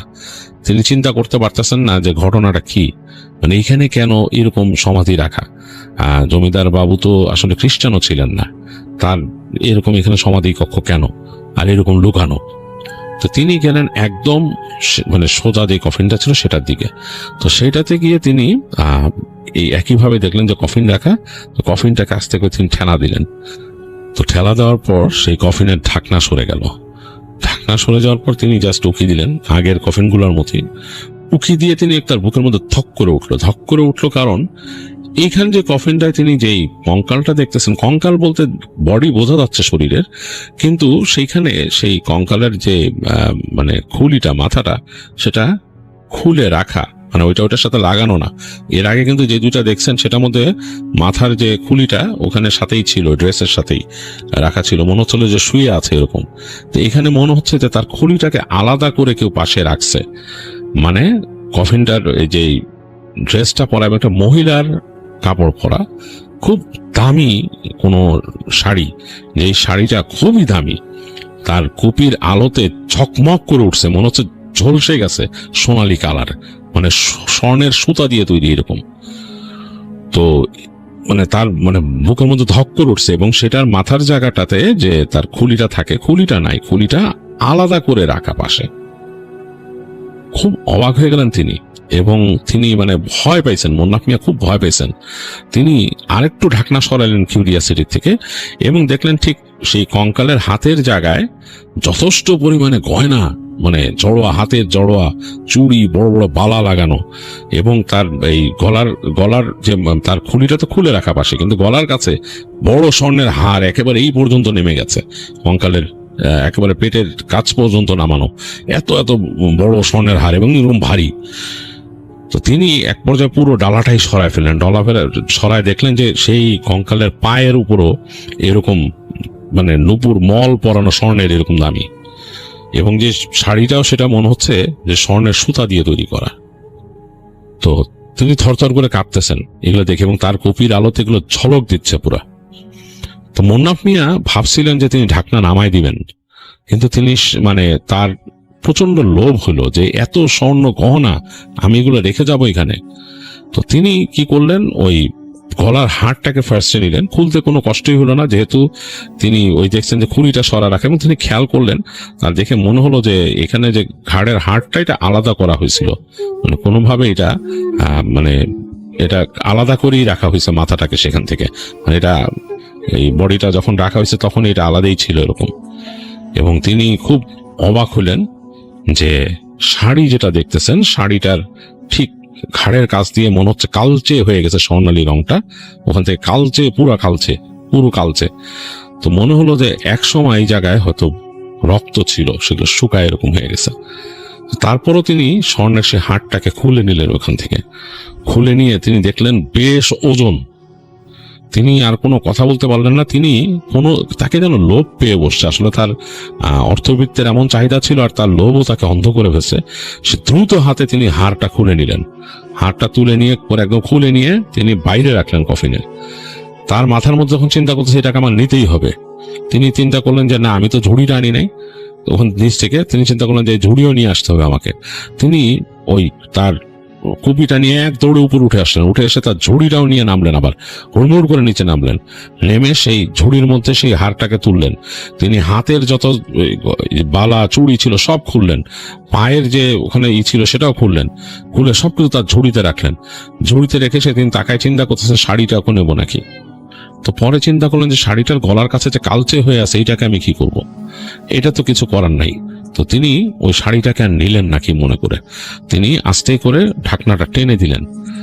ঢাকনাটা টেনে দিয়ে তিনি তাড়াতাড়ি তার সেই ঝুড়ি অনেক ওজন হয়ে গেছে, এটা নিয়ে কুপি সহ তিনি উপর উঠে আসলেন। উপর উঠে হাঁপাচ্ছেন, তিনি কি করবেন। তারপর তিনি সেই যে উপরের যে ট্রাঙ্ক ছিল সেটা ধরে টান দিলেন, আসতেছে না, ওইটা আর জায়গা মতো আসতেছে না। তিনি অনেক টানাটানি করলেন, ওইটা আর ওখানে আসতেছে না। তো তিনি আর কোনো চিন্তা ভাবনা না করে যে কয়টা শাড়ি উঠায় রাখছিলেন ট্রাঙ্ক থেকে, সেগুলো এটার মধ্যে নিয়ে, এই ঝুড়ির মধ্যে নিয়ে তিনি বের হয়ে আসলেন ওখান থেকে। বাইরে এসে দেখেন যে বৃষ্টি অনেকটা কমে গেছে, মানে বৃষ্টি ওরকম নাই, বৃষ্টি হালকা হালকা পড়তেছে, টিপ টিপ টিপ টিপ হালকা বৃষ্টি পড়তেছে, কিন্তু মেঘ মাঝে মাঝে গুড়গুড় করতেছে। চিন্তা করলেন যে আমাকে এখন যেতে হবে। তিনি কুপিটা নিভায় ফেললেন, তিনি কোদালটাকে হাতে নিয়ে আর ঝুড়িটাকে মাথায় নিয়ে রওনা দিলেন, বের হয়ে গেলেন। এর মধ্যে হালকা হালকা বৃষ্টি টিপ টিপ পড়তেছে। তো তার ঘাড়ে যে গামছা ছিল সেটা দিয়ে তিনি তার ঝুড়িটাকে পেঁচায় নিয়েছেন উপর থেকে, আর তিনি আসতেছেন। তো তিনি যখন নাকি জঙ্গলের মধ্যে ঢুকে গেছেন তখন তিনি হঠাৎ শব্দ পেলেন, মনে হলো যে সাপের শব্দ, সাপ যেমন ফোঁসফোঁস করে সাপের শব্দ তিনি শুনেছেন, জাত সাপ গ্রামে বলে সাপের শব্দ, এবং একটা না একাধিক জাত সাপের ফোঁসফোঁস শব্দ আসতেছে। তো তিনি ভয়ে ভয়ে দৌড়ানো শুরু করলেন। দৌড়াতে দৌড়াতে মূল রাস্তায় উঠে আসলেন, উঠে দৌড়ানো শুরু করলেন। দৌড়াতে দৌড়াতে দৌড়াতে এক সময় তিনি বাসায় চলে আসছেন। তার বাসায় এসে তিনি তার ঘরের মধ্যে মানে তার ঝুড়িটা ফেলে তিনি ঢুকলেন। ঢুকে হাঁপাচ্ছেন, মানে বসে পড়ছেন, তার দরজায় চাপায় রাখছিলেন, বসে পড়ছেন। অনেকক্ষণ তিনি দম নিলেন। দম নিয়ে তিনি অলরেডি ভিজে গেছেন, কারণ হালকা হালকা বৃষ্টি হচ্ছিল, তো ভিজে গেছেন। তো তিনি তাড়াতাড়ি গিয়ে তার বাসার মধ্যে যে কুপি ছিল সেটাকে জ্বাললেন, জ্বেলে তার স্ত্রীর কাছে গেলেন, যে বললেন যে বউ তুমি কেমন আছো বলে তিনি হাত ধরে এরকম টানতেছেন। তো দেখে যে তার স্ত্রী কোনো সাড়া শব্দ করতেছে না। মানে তিনি অবাক হয়ে গেলেন, সাড়া শব্দ করতেছে না। তিনি স্ত্রীর চোখের দিকে মুখের দিকে তাকালেন, দেখেন তার স্ত্রী চেয়ে আছে সামনে, মানে একেবারে তার দিকে চেয়ে আছে, স্থির দৃষ্টি, মানে দৃষ্টিতে কোনো স্পন্দন নাই। তিনি কেন জানি বুঝে গেলেন যে তার স্ত্রী চলে গেছে তাকে ছেড়ে। তো তার বুকটা একদম মানে হাহাকার করে উঠলো, তার মানে বুকটা ফেটে গেল। তিনি চিৎকার করে কান্না করলেন, অনেকক্ষণ চিৎকার করে কান্না করলেন, তার কান্না শোনার কেউ ছিল না। তো তিনি কাঁদতে কাঁদতে একবারে শেষ হয়ে গেলেন। যার জন্য তিনি এত কষ্ট করলেন, এত জায়গায় গেলেন, সেই স্ত্রী নাই। তো খুব কষ্ট পেলেন, কাঁদলেন, ওখানে বসে অনেকক্ষণ কাঁদলেন। কাঁদতে কাঁদতে তিনি প্রায় জ্ঞান হারায় ফেললেন, এরকম একটা অবস্থা। তো তারপর যখন তার কান্না থামলো, তখন তিনি চিন্তা করলেন যে আমি এখন কি করব। তিনি উঠলেন, উঠে যেতে দেখলেন যে সেই যে ঝুড়িটা আনছেন ওইটা রেখে দিয়েছেন সামনে। তো ওইটাকে এনে তিনি তার খাটের তলে ঢুকেলেন। তারপরও, কারণ তিনি জানেন মানুষজন আসবে। সকালবেলা হলো, তিনি নিজেই গিয়ে খবর দিলেন মানুষকে যে তার স্ত্রী রাতের বেলা এরকম মারা গেছে। তো মানুষজন আসলো, এসে তার স্ত্রীর জানাজা হলো। তিনি জানাজা পড়লেন। পড়ার পর তাকে সান্ত্বনা দিল মানুষজন। অনেকে বলল যে তুমি একা এই বাসায় আর কি থাকবা, তোমার তো খারাপ লাগবে। তো তিনি কোনো কথা বলতে পারতেছেন না। তিনি কাউকে বলতেও পারতেছেন না যে তিনি কালকে রাতে টাকা বা পয়সা জোগাড় করার জন্য কোথায় গেছিলেন, এটাও কাউকে বলতে পারতেছেন না। তার মনের মধ্যে কেমন জানি একটা অন্যরকম ভাব চলে আসছে এবং বুকটা ভেঙে যাচ্ছে, মুচড়ায় যাচ্ছে। তার মনে হচ্ছে যে তিনি পৃথিবীতে না থাকলেই ভালো হতো। এরকম চিন্তা করতে করতে তার সাথে মানুষজন ছিল, প্রায় সন্ধ্যা পর্যন্ত দু একজন গ্রামের মানুষ ছিল। তারপর তারা বিদায় নিল তাকে একা করে। তার জন্য খাবার দাবার দিয়ে গেছে গ্রামের মানুষ। তো তিনি একা একা বসে আছেন, অনেকক্ষণ অসাড় হয়ে বসে আছেন। এক সময় ক্লান্তিতে ঘুমায় গেছেন ঘরের মধ্যে। এই সময় তার মানে কতক্ষণ ঘুমাইছেন তিনি বলতে পারবেন না, মানে বেশ ডিপ ঘুমেছিলেন, ক্লান্ত অবস্থায়। তো কালকের থেকে এরকম একটা পরিশ্রম করছেন, তারপরে এরকম শোক গেছে। এর মধ্যে তিনি হঠাৎ মনে হলো তার বাসার আশেপাশে নুপুরের শব্দ শুনতেছেন, মানে পায়ের মধ্যে যদি ভারী নুপুর পরে কেউ আসে, ছপ ছপ ছপ ছপ এরকম শব্দ হচ্ছে। তিনি ঘুমের মধ্যে শুনতেছেন যে নুপুরের শব্দ হচ্ছে। তিনি এক পর্যায়ে তিনি চিন্তা করতেছেন যে এই শব্দ কোত্থেকে আসতেছে। তার স্মৃতিতে ভাঙা ভাঙা আসতেছে তার স্ত্রী এক সময় পায়ে ওই তিনি কিনে দিয়েছিলেন, ওই যে মলের মতো কিনে দিয়েছিলেন, মানে চিকন নুপুরের মতো। সেটা অবশ্যই এরকম ভারী ছপছপ হতো না, চিকচিক করে ছোট ছোট এরকম বলের মতো ছিল, শব্দ করতো। আবার মাদুলির মতো ছিল, এগুলোতে শব্দ করতো। তার স্ত্রীকে বিছা কিনে দিয়েছিলেন, সেটা শব্দ করতো। সেই ছিন ছিন শব্দগুলো তার কাছে রিলেট আসতেছে। তো তিনি ভাঙা ভাঙা দুঃস্বপ্নের মতো এরকম চিন্তা করতেছেন। এর মাঝে তার ঘুমটা ভেঙে গেল। তিনি তাকালেন, দেখলেন ঘর অন্ধকার। তার মানে ঘরের দরজা বন্ধ, সামনে কেউ নাই। তো তার একটু ভয়ই লাগলো। তিনি একা, তিনি বুঝতে পারলেন যে তিনি একা, তার স্ত্রী নাই এখানে। হঠাৎ তিনি শব্দ পেলেন তার ঘরের বাইরের যে অংশটা, উঠানের মানে বারান্দার মতো, ওইটাও দরজা লাগানো, ওইখানে ছপ ছপ শব্দ আসতেছে এবং খুব সুন্দর একটা ঘ্রাণ, মানে বলার মতো না। এটা কোনো খুব দামি কোনো সুগন্ধির ঘ্রাণ হবে। ওখানে হাঁটতেছে তার ওই জায়গাটায়। হঠাৎ করে তিনি একটা ভারী নারী কণ্ঠ শুনলেন, মুন্নাফ মিয়া। তো তিনি সাথে সাথে মানে মানে মানে কুকড়ে গেলেন ভেতরে, যে এরকম অভিজাত ভারী কণ্ঠে তাকে মুন্নাফ মিয়া বলে কে ডাক দিল, কর্তৃত্বের সুর। তিনি নিজের অজান্তে বলে উঠলে, জি। বলে, কালকে যা করছো খুবই খারাপ জিনিস করছো। তুমি আমার সব জিনিস নিয়ে আসছো, আমাকে এইভাবে অপমান কেউ করে নাই, এমনকি তোমাদের জমিদার বাবুও না। সে আমাকে আমার একটা দোষের জন্য শাস্তি দিয়েছিল, সেটা আমি মেনে নিছি। তবে তোমাকেও আমি মাফ করে দিলাম, কারণ তুমি আমাকে চূড়ান্ত অপমান করো নাই। সেটা যদি করতা তাহলে তোমার নিস্তার ছিল না। যাক, তুমি অভাবী মানুষ, কষ্টে করছো, ভালোবাসায় করছো, তোমাকে মাফ করে দিলাম। কিন্তু যদি তুমি এই অর্থ তোমার বিলাসিতার পিছনে ব্যয় করো তাহলে তুমি সেদিনই শেষ হয়ে যাবা। এতটুকু কথা বলেই কোনো সাড়া শব্দ নাই হয়ে গেল ওখান থেকে। মুন্নাফ মিয়া প্রচন্ড ভয় পেলেন।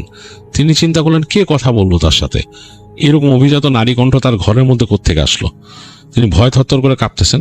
আস্তে আস্তে সুগন্ধিটাও মিলাই গেল। এক সময় সুগন্ধিটা নাই, দুপুরের শব্দও নাই। এর মাঝে ভোরবেলা দূর থেকে আজানের শব্দ আসলো। মুন্নাফ মিয়া উঠলেন, উঠে দেখলেন যে কেউ নাই, তার ঘরের মধ্যে কোনো সারা শব্দ নাই, কিছু নাই। তো তিনি চিন্তা করলেন যে এটা কি স্বপ্ন ছিল, আমি স্বপ্নে দেখছি কিছু। তো তিনি খুঁজে দেখলেন যে তার সেই ঝুড়ি জায়গা মতোই রাখা আছে, তার বিছানার নিচে কাপড় দিয়ে পেঁচানো, এবং সেটার ভিতরে সেই স্বর্ণালঙ্কারও আছে। মুন্নাফ মিয়া চিন্তা করলো যে আমি কি এগুলো রেখে আসবো জায়গা মতো, আমার তো এই টাকার আর প্রয়োজন নাই। এগুলো তো আমি করছিলাম আমার স্ত্রীর চিকিৎসার জন্য, তখন আমার টাকার দরকার ছিল, এখন তো টাকার দরকার নাই। কালকের সে কণ্ঠস্বরও মনে পড়লো, তার বিলাসিতার জন্য খরচ করা যাবে না। তো মুন্নাফ মিয়া বিলাসী মানুষ এমনিও ছিলেন না, কিন্তু তিনি চিন্তা করলেন যে তারপরও আমার অবস্থার উন্নতি হইতে পারে, আমি এগুলো রেখে আসা লাভ কি, অন্য কেউ হয়তো একদিন পাবে, নিয়ে যাবে। তো মুন্নাফ মিয়া তখন করলো কি, সেই ঝুড়ি নিয়ে সে এলাকার থেকে চলে গেল। মানুষকে দেখালো যে সেখান থেকে চলে যাচ্ছে, কারণ সে জানে আশেপাশে কোথাও বিক্রি করলে অনেক প্রশ্ন আসবে, অনেক কিছু। তো গ্রামের মানুষ মনে করলো যে মুন্নাফ মিয়া হয়তো যাচ্ছে, তার স্ত্রী নাই, সে একা একা এখানে থাকতে পারবে না। সে মানুষকে জাস্ট বললো যে আমি যাই আমার আত্মীয়র বাড়ি, অন্য জায়গায় যাই, আসবো আবার ফিরে আসবো, এগুলা বলে সেখান থেকে চলে যায়, একটা ব্যাগ ট্যাগ গোছায় চলে যায়। তো মানুষজন তাকে বলে তোমার ভিটা বাড়ি কে দেখবে, সে বলে আমি ফিরে আসবো এক সময়, কিছুদিনের পরেই ফিরে আসবো, এই বলে সে ওখান থেকে চলে যায়। তো যাওয়ার সময় সে একটা পোটলা গোছায় তার জিনিসপত্র, ওই যে সোনা দানা পাইছে এগুলো নিয়ে যায়। তো তার নিতান্ত যে গরিবী হালাত, এটা দেখে কেউ তাকে নিয়ে চিন্তাও করে না যে সে কি নিয়ে এখান থেকে যাবে, কই যাবে। সবাই মনে করে যে তার স্ত্রী মারা গেছে, তার মন খারাপ, সে একলা থাকতে পারতেছে না, এর জন্য হয়তো যাচ্ছে কোনো আত্মীয় স্বজনের বাড়ি থাকার চেষ্টা করবে। তো মুন্নাফ মিয়া আসলে চলে যায় তাদের ওখান থেকে কাছাকাছি যেই শহর আছে, সেই জায়গাটা একটু শহরের জায়গা, যেখানে বড়, মানে গ্রামের থেকেও একটু বড়, যেটা শহরের কাছাকাছি, পুরো শহর বলা চলে না। সেই সময় সেগুলোকে মনে হয় বলতো মহাকুমা বা কিছু, এগুলো বলতো আর কি। যাই হোক, সেখানে যায়। তো সেখানে গিয়ে সে বুঝে যে সেই অলংকার সে একবারে বিক্রি করতে পারবে না, সে অল্প অল্প করে বিক্রি করা শুরু করে। এবং সে যে বিক্রি করে, সেইখানকার যে সোনার দোকানদার, সেও তাকে বলে তুমি কোথায় পাইছো। তো সে বলে যে আমি জমিতে পাইছি, এরকম। সে সব তো আর দেখায় না, বলে আর কি কি পাইছো, বলে আর কিছু পাইনি। তো সেখানে সে বিক্রি করে একটা জিনিস, সেখান থেকে তাকে অর্থ কিন্তু পুরো দেয় না, অল্প দেয়। তো সে সেই অর্থ পেয়ে মনে করে যে আমাকে তো আসলে ঠকাইছে। সে বুঝে যে এই এত দামি জিনিস দিয়ে এতটুকু জিনিস পেলাম। যাই হোক, তার হাতে টাকা পয়সা আসে কিছু, এই টাকা নিয়ে সে চলে যায় সেখান থেকে মূল শহরে। তো সেখান থেকে মূল শহর বলতে তখনকার সময় কলকাতা শহর। তো সেখানে যায়, সেখানে গিয়ে সে তার বাকি জিনিসগুলো বিভিন্ন জায়গায় বিভিন্ন স্বর্ণের দোকানের কাছে বিক্রি করে, এবং সবার কাছে একই সে গল্প বলে যে সে কৃষক ছিল, সে এরকম কাজ করতো, তার ইসে পাইছে। এরকম করতে করতে সে বেশ অনেক টাকা পয়সা বানিয়ে ফেলে, তার কাছে বেশ টাকা পয়সা হয় মুন্নাফ মিয়ার। এবং এই টাকা পয়সা নিয়ে সে ব্যাক করে এক সময়। তো ব্যাক করার পরে সে যখন তাদের গ্রামের এলাকায় ব্যাক করতেছে, সবাই অবাক যে মুন্নাফ মিয়া এত মানে ভালোভাবে ব্যাক করছে টাকা পয়সা নিয়ে। সে ব্যবসা দেয়, নদীর পাড়ে সে ব্যবসা খুলে তার ওখানে দোকান আড়ত এগুলো দিয়ে ফেলে, মোটামুটি টাকা পয়সা হয়। কিন্তু সেই টাকাগুলোকে তিনি মোটামুটি মুন্নাফ মিয়া মানুষকেই দেয়, দান খয়রাত করতে থাকে। তখনও তার মন মানসিকতা ওরকম হয় নাই, তিনি নিজে বিলাসী তেমন কিছু করতেছেন না, স্বাভাবিকভাবে মানুষকে দিতেছে। মানুষ মনে করে মুন্নাফ মিয়া এত অর্থবিত্ত পেল কোথায়, অনেককে কাজ টাজ দেন আর কি তিনি। তো মানুষজন অবাক হয়, কিন্তু আসলে তাকে কেউ জিজ্ঞেস করে বা কোনো সদুত্তর পায় না। মুন্নাফ মিয়া বলে আছে আমার আত্মীয় স্বজন এরকম ধনী ছিল, তাদের অনেকে চলে গেছে, তারা আমাকে দিয়ে গেছে তাদের জিনিসপত্র। তো যাই হোক, মানুষ এতটা ওইভাবে সিরিয়াসলি নেয় না। তো মুন্নাফ মিয়া এরপরে আস্তে ধীরে সে যখন নাকি ব্যবসা দিয়ে বসছে নদীর পাশে একটা এরকম আড়তের মতো দিয়ে, সেখানে সে একটু বিলাসী জীবনযাপন শুরু করে, মানে তার মধ্যে বিলাস আসা শুরু করে। সে সুন্দর বসে ওখানে বৃষ্টি দেখতো, নিজের মতো বসে তামাক খেত, এবং দামি দামি কাপড় চোপড় কেনা শুরু করলো। তো এইগুলো যখন শুরু করলো মুন্নাফ মিয়া, তখন সে দিনে দিনে স্বপ্নে দেখতো, দূর থেকে তাকে কেউ স্বপ্নে বলতেছে, আবছা একটা অবয়ব, যে মুন্নাফ মিয়া তুমি কিন্তু খারাপ হয়ে যাচ্ছ, তুমি বিলাসে টাকা নষ্ট করতেছো, তোমাকে কিন্তু শেষ করে দিব। তো মুন্নাফ মিয়া এগুলো দুঃস্বপ্ন দেখতে, এবং সে উঠে মনে করতো যে ওই যে সে কণ্ঠস্বর শুনছিল সেইটারই মানে কোনো ভাইব তার জীবনে আসতেছে, বা সে হয়তো সেই জিনিসটাই অবচেতন মনে লালন করে, এর জন্যই মনে হয় সে স্বপ্ন দেখে। যাই হোক, সেগুলোকে সে ইগনোর করলো। ইগনোর করতে করতে মোন্নাফ মিয়ার কিছু সাথে সাঙ্গপাঙ্গ হলো, তারা এসে তার সাথে সময় কাটায়, গল্প করে। তারা ওখানে তার একটা ছোট্ট ঘর হয়েছিল, সেখানে বসে আড্ডা দিত, গল্প করতো। ভালো জীবন, মানে যেহেতু তার ব্যবসা হয়েছে, ব্যবসার থেকে লাভও আসতেছে, লাভের টাকা দিয়েও সে অনেক খরচ করতেছে। এরকম করতে করতে সেই দান খয়রাত তো করতেছে, সেটার থেকে তার কমেও গেছে সেই দান খয়রাতের পরিমাণ। এবং এই সময় মোন্নাফ মিয়ার কাছে আসে যে ওই সময়কার ধনী মানুষরা নাকি নৌকা বানাতো, বড় বড় নৌকা, এবং সেই নৌকা নিয়ে তারা নদীতে যেত, প্রমোদে ঘুরতো। এবং সেখানে গিয়ে তারা দেখা যেত ভালো একটা সময় কাটাতো। সেখানকার বিভিন্ন জায়গা ছিল, সেখানে নাচের মানুষ পাওয়া যেত, তাদেরকে নৌকা এনে নাচের ব্যবস্থা করতো। তো মোন্নাফ মিয়ারে এরকম বুদ্ধি দেয় সাথের যারা আড্ডা দেওয়ার মানুষ, তাদের একজনের বুদ্ধিতে তিনি একটা নৌকা তৈরি করেন।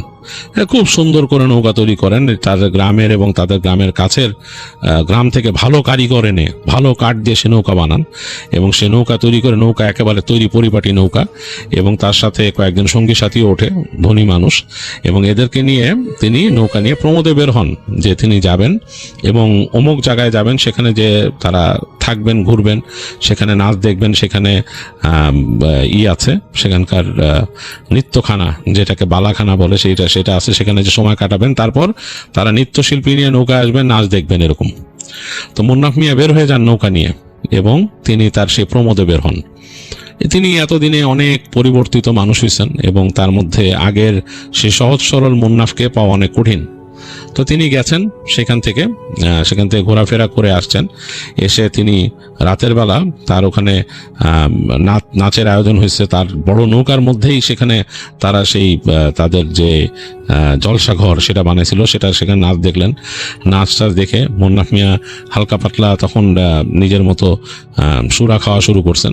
তো খেয়ে এসে তিনি রাতের বেলা শুতে আসছেন তার ঘরে। তো শুতে আসছেন, সেই রুমের মধ্যে ছোট সুন্দর পিদিম জ্বালানো হয়েছে, তার যে কর্মচারী জ্বালাই দিয়ে গেছে, সুগন্ধি যার রেখে দিয়ে গেছে। তো তিনি ঘরে সবাইকে বিদায় দিয়ে তিনি যখন আসছেন চেঞ্জ করতে, তার ঘরের দরজা লাগায় নিজে কাপড় চেঞ্জ করে যখন ঢুকছেন, মানে তিনি বিছানায় যাবেন, তখন দেখছেন তার বিছানায় কে যেন একজন বসে আছে। এই আবছা পিদিমের আলোতে তিনি দেখতেছেন কে একজন বসে আছে, এবং ঘুমটা টানা, মাথার উপর ঘুমটা দেয়া। তো তিনি মনে করলেন যে হয়তো সেই নৃত্যশিল্পীদের কেউ, যে নৃত্যশিল্পী আনা হয়েছে এখানে, যে সে হয়তো বসে আছে। তো তিনি মনে মনে চিন্তা করতেছেন যে আমার তো আসলে জীবনটা একলা কাটতেছে, আমার বিয়ে শাদিও করা দরকার, দেখি চিন্তা ভাবনা করি। এই চিন্তা করে কাছে গেলেন, যে বললেন যে আপনি এইখানে আমার ঘরে? কোনো উত্তর নাই। তো তিনি আর কথা না বলে তার মাথার উপরে ওড়না ছিল এরকম ঢাকা, সেটাকে হাত দিয়ে সরালেন মুন্নাফ সরায় দেখলেন যে সেখানে সে যে বসে আছে তার মাথা নাই, তার মস্তকবিহীন একটা মানুষ বসা, একটা নারী বসা, এবং খুব দামি শাড়ি পরা। সেই শাড়িটা, তিনি যে মাথার যে ওড়নাটা উঠাইছেন, সেটার ওঠানোর পরে তার যে শাড়ি, এটা চমকে উঠছে তার সেই পিদিমের আলোতে, ঝকঝক করতেছে। তার কাছে মনে হলো এই শাড়িটা তিনি আগে দেখছেন। কোথায় দেখছেন কয়েক সেকেন্ড মনে করতে না পেরে তিনি বুঝতে পারলেন যে এই শাড়িটাকে তিনি দেখছিলেন সেই যে কফিনের ভেতরে। তো তিনি থরথর করে কাঁপা শুরু করলেন। দেখলেন যে সেই যে মানুষটা বসেছিল সে উঠে দাঁড়ালো, তার কিন্তু মাথার অংশটা নাই, দাঁড়ালো। তিনি খুব অবাকভাবে একটা কণ্ঠ শুনলেন চারপাশ থেকে। কণ্ঠটা কিন্তু ওখান থেকে আসতেছে না, যেহেতু মাথা ওখানে নাই। বলতেছে যে তোকে বলছিলাম যে তুই আমাকে অপমান করিস নাই বলে তোকে ছেড়ে দিছি, কিন্তু তুই যখন বিলাসী হবি তখন তোকে শেষ করে দিব। এই বলে নাকি সেই যে শরীরটা মোন্নাফ মিয়ার দিকে এগিয়ে আসে কয়েক পা। তো মোন্নাফ মিয়া নাকি তখন প্রচন্ড ভয় পান, এবং একই সাথে এই একই মানে কয়েক সেকেন্ডের মধ্যে সে প্রচন্ড ডিপেন্ডেন্ট হন, মানে প্রচন্ড রকমের মানে মনের মধ্যে তার আত্মদহন হয়। তো তিনি নাকি সাথে সাথে ওখানে পড়ে যান। পড়ে গিয়ে নাকি তিনি বলেন যে আমাকে মাফ করে দিয়েন, আমি ভুল করছি। আমি ওই দিনই ভুল করছিলাম যেদিন নাকি আপনার এখান থেকে জিনিসপত্র নিয়ে আসছিলাম, আর ওইটাই হয়েছিল আমার চরম ভুল। আমার ওই ভুলে পা দেওয়া উচিত হয় নাই, আর আমার উচিত ছিল ওই দিনই ওই জিনিসপত্রগুলো ওখানে রেখে আসা। আমার জীবনে ভালো কিছু তো হয় নাই। সে নিজে নিজে নাকি তখন তার আত্মদহন হতে থাকে। তিনি নাকি বলেন যে আমার নিজের জন্যই আমি ভুল করছি, আমি আর কখনো শান্তিও পাই নাই, আমার জীবনটা নষ্ট হয়ে গেছে, আমাকে মাফ করে দেন, আজকের মতো মাফ করে দেন। আমি এখান থেকে চলে যাব, আর আমার সবকিছু আমি দিয়ে দিব মানুষকে। তো তখন নাকি মন্নাফ মিয়া এগুলো বলতে বলতে চোখ বন্ধ করে ফেলেন, এবং তারপরে তিনি মানে তার হুঁশ ছিল না। যখন তার হুঁশ ফেরে তখন তাকে দিনের বেলা তার ওখানে দরজা নক করতেছে মানুষ তার নৌকার ঘরে। তো তিনি উঠে তিনি রাতের সব কথা মনে করেন, এবং তিনি একবার ভাবেন যে তিনি কি আসলে তার ওই সময় কোনো রকমের বিভ্রম হয়েছিল বা কিছু, কিন্তু না, তিনি কিন্তু ফিল করতে পারেন যে আসলেই রাতের বেলা এরকম কিছু তিনি দেখছেন, এবং তিনি বুঝতে পারেন যে তিনি যদি এইভাবে জীবনযাপন করতে থাকেন তার কোনো একটা ক্ষতি হবেই। তো মন্নাফ মিয়া নাকি তখন ওই নৌভ্রমণ থেকে তাড়াতাড়ি ফিরে আসে, এবং এসে তার এই নৌকা ইত্যাদি যা আছে এগুলো সবগুলো নাকি তিনি বিক্রি করে দেন। বিক্রি করে সেই অর্থবিত্ত তিনি ওখানকার যারা নাকি দরিদ্র মানুষ, যাদের নিডস আছে, প্রয়োজন আছে, অসুস্থ মানুষ, তাদের প্রয়োজনে তিনি সেগুলো দান করে দেন সেই জিনিসপত্র। এবং তিনি যে এখানে যে ব্যবসা বাণিজ্য করছিলেন সেখানে যারা চাকরি বাকরি করতো, কাজ করতো, সবার মধ্যে নাকি ভাগ করে তিনি এগুলো লিখে দেন, এবং লিখে দিয়ে যত সামান্য কিছু অর্থবিত্ত নিয়ে তিনি তার সেই পুরনো ভিটায় ফিরে যান।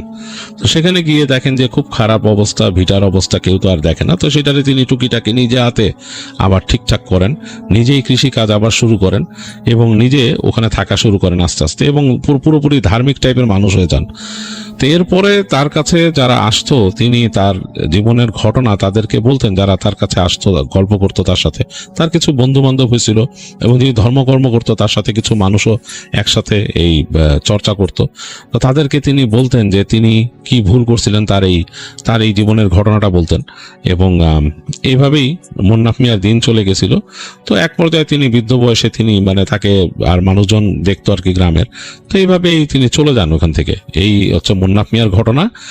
তো মন্নাফ মিয়ার ঘটনাটা বেশ ইন্টারেস্টিং ছিল। এটা যদিও একটা গ্রামের লেজেন্ড, কিন্তু আমার কাছে মনে হয় এখানে শিক্ষণীয় ব্যাপারও আছে, আর বেশ ইন্টারেস্টিং ঘটনাটা।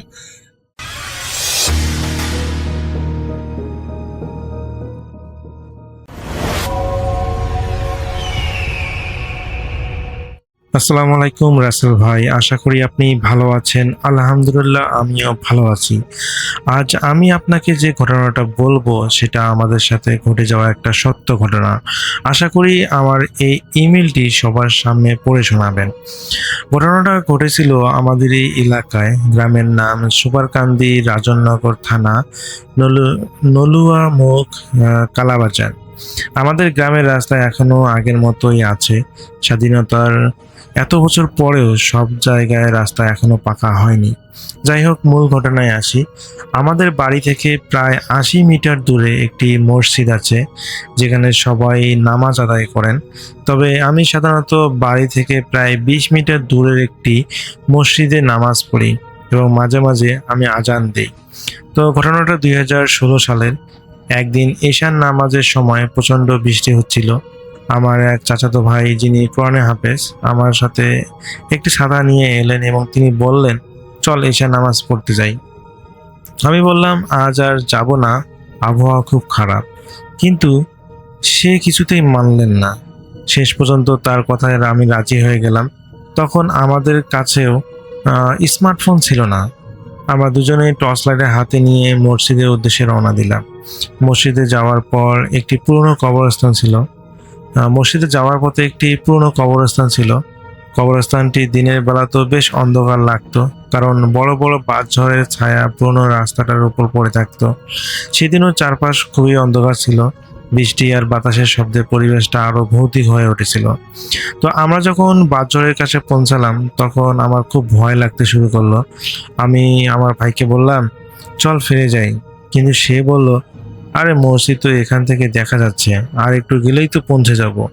তার কথা সাহস করে আমরা এগিয়ে গেলাম। মসজিদে পৌঁছে আমরা দুজনে উজু করলাম। এরপর মাইক চালু করে আমি এশার আজান দিলাম। তখন সেই মসজিদে ভয় পেয়ে অনেকেই ইমামতি করতে আসতো না। আমরা দুজনেই নামাজ আদায় করলাম। তো নামাজ শেষ করে বাইরে এসে দেখি শিলাবৃষ্টি শুরু হয়ে গিয়েছে। আমি বললাম, এখন বাড়ি ফিরবো কিভাবে? টর্চের চার্জও তো প্রায় শেষ, আর বিদ্যুৎও তো নেই। তখন আমার ভাই বলল, চল ইসলামী গজল গাইতে গাইতে যাই। তো আমরা তাই করলাম এবং বাড়ি থেকে হাঁটা শুরু করলাম। কিছুক্ষণ পর কবরস্থানের কাছে পৌঁছানোর পর দেখলাম একটি কবরের দিক থেকে অদ্ভুত একটা আলো জ্বলে উঠলো।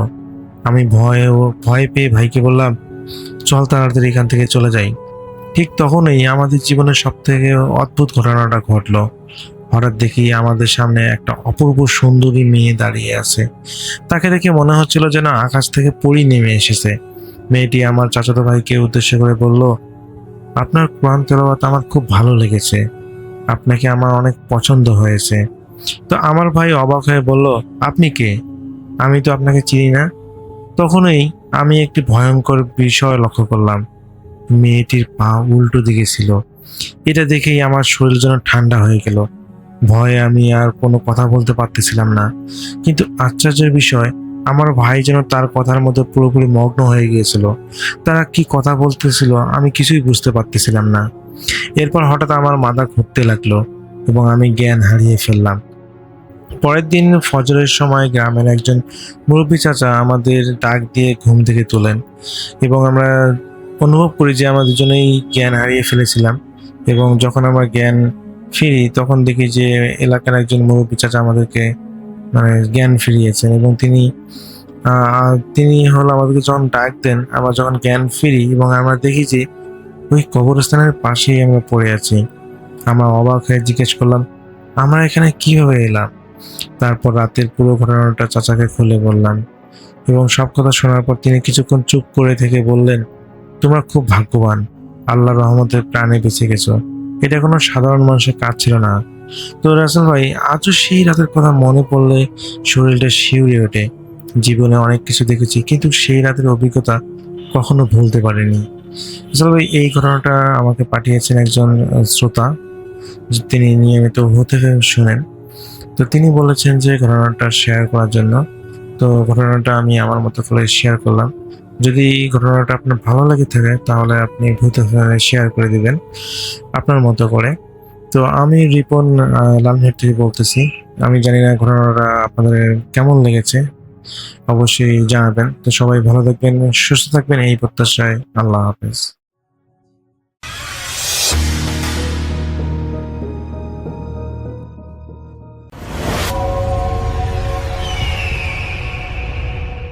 আসসালামু আলাইকুম লিসনার্স, সবাইকে আমন্ত্রণ জানাচ্ছি। আমি ডক্টর আলিফ।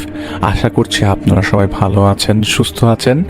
এখন আমি একটা ঘটনা শেয়ার করব, যে ঘটনাটি পাঠিয়েছেন রায়হান শরীফ ভাই, এবং তার ঘটনাটি তারই একটি বন্ধুর ঘটনা।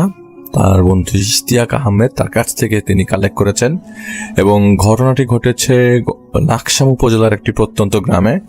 তো সেই ঘটনায় যদি বর্ণনা দেই তাহলে সেটা হচ্ছে লাকসাম উপজেলার একটি গ্রাম, যেই গ্রামটার নামটা তিনি আমরা উল্লেখ করছি না। সেই গ্রামে আসলে সব ধর্মের মানুষজনই বসবাস করতেন, কিন্তু এখানে হিন্দু মুসলিমের একটা বেশ ভালো সংমিশ্রণ ছিল। এবং ইংরেজ আমল থেকেই সেই গ্রামে সব ধর্মের লোকজন থেকে হিন্দু এবং মুসলিম ধর্মাবলম্বী লোকজনই বেশি বসবাস করে। তাছাড়া বাংলাদেশের অন্যতম একটি রেল জংশনও এটা।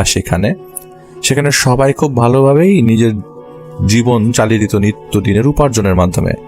গ্রামটাতে নাকি এখনো অনেক পরিবার পাওয়া যায় যাদের মধ্যে নাকি কোথাও যদি স্বামী হিন্দু ধর্মাবলম্বীর হয়, স্ত্রী হয় মুসলিম, কোনো ধরনের ভেদাভেদ ছিল না নাকি। এরকমও আছে যে আবার কোথাও স্ত্রী যদি হিন্দু ধর্মাবলম্বীর হয়, স্বামী হচ্ছে মুসলিম।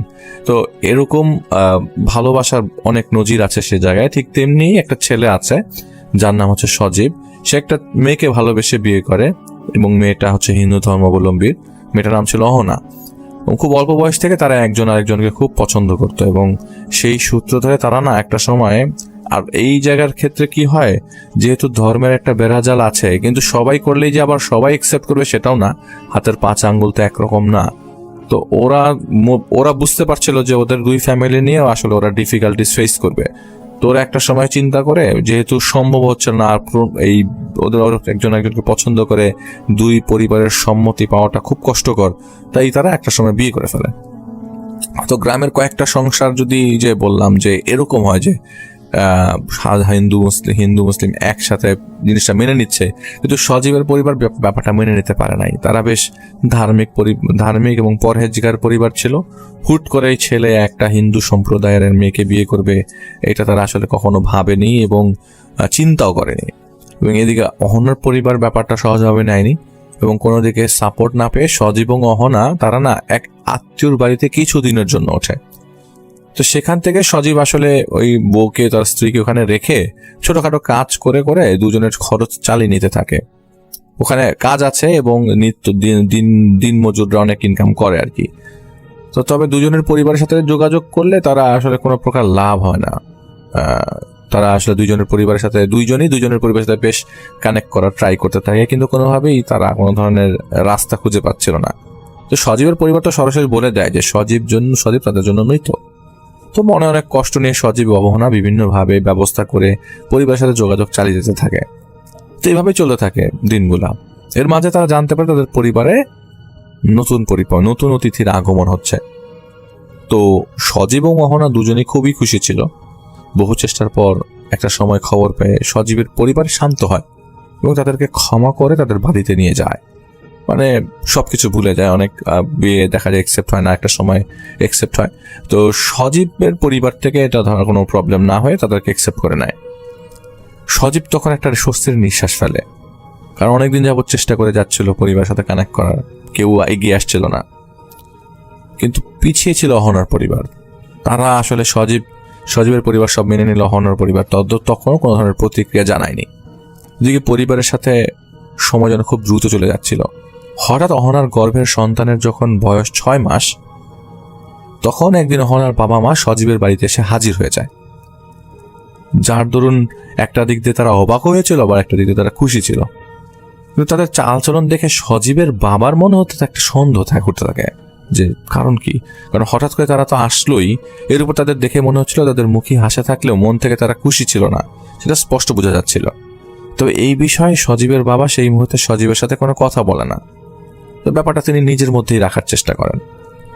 তো সেদিন অহনার মা বাবা অহনাকে নিয়ে বাড়ি ফিরে যায়। কোনো এক সন্দেহের কারণে সজীব দ্বিমত পোষণ করলেও সামাজিকতার কথা ভেবে এবং অহনার বাবা মার প্রতি আগ্রহ দেখে একটা সময় সজীব অহনাকে যেতে দেয় তার বাবার বাড়ি। তো এখানে শুরু হয় অহনা এবং সজীবের জীবনের দুর্বিষহ দিনগুলো। আলাদা বাসায় থাকলেও সজীব প্রায় দিনই অহনার সঙ্গে দেখা করতে অহনাদের বাড়িতে যেত। প্রথম দিকে সজীব যাওয়ার পর অহনা বেশ খুশি হতো, তবে দিন বাড়ার সাথে সাথেই সজীবের এই দেখা করাটা অহনার কাছে বিরক্তিকর মনে হতে থাকে। সজীব লক্ষ্য করে তার শ্বশুরবাড়ির লোকজনও কেমন একটা অদ্ভুত ব্যবহার করা শুরু করে দিয়েছে তাদের সাথে।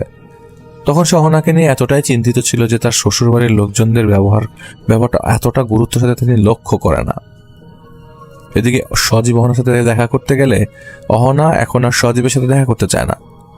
সজীব এসব তার বাসায় শেয়ার করলে সজীবের মা বলে গর্ভাবস্থায় মেয়েদের মন একটু অদল বদল হয় এবং তাদের মাইন্ড চেঞ্জ হয়, তাই হয়তো অহনা এরকম করছে, তুই টেনশন করিস না।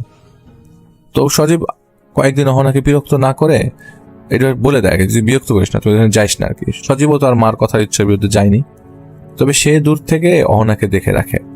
সপ্তাহখানেকের মধ্যে সজীব লক্ষ্য করে অহনা শারীরিকভাবে দিন দিন দুর্বল হয়ে পড়ছে।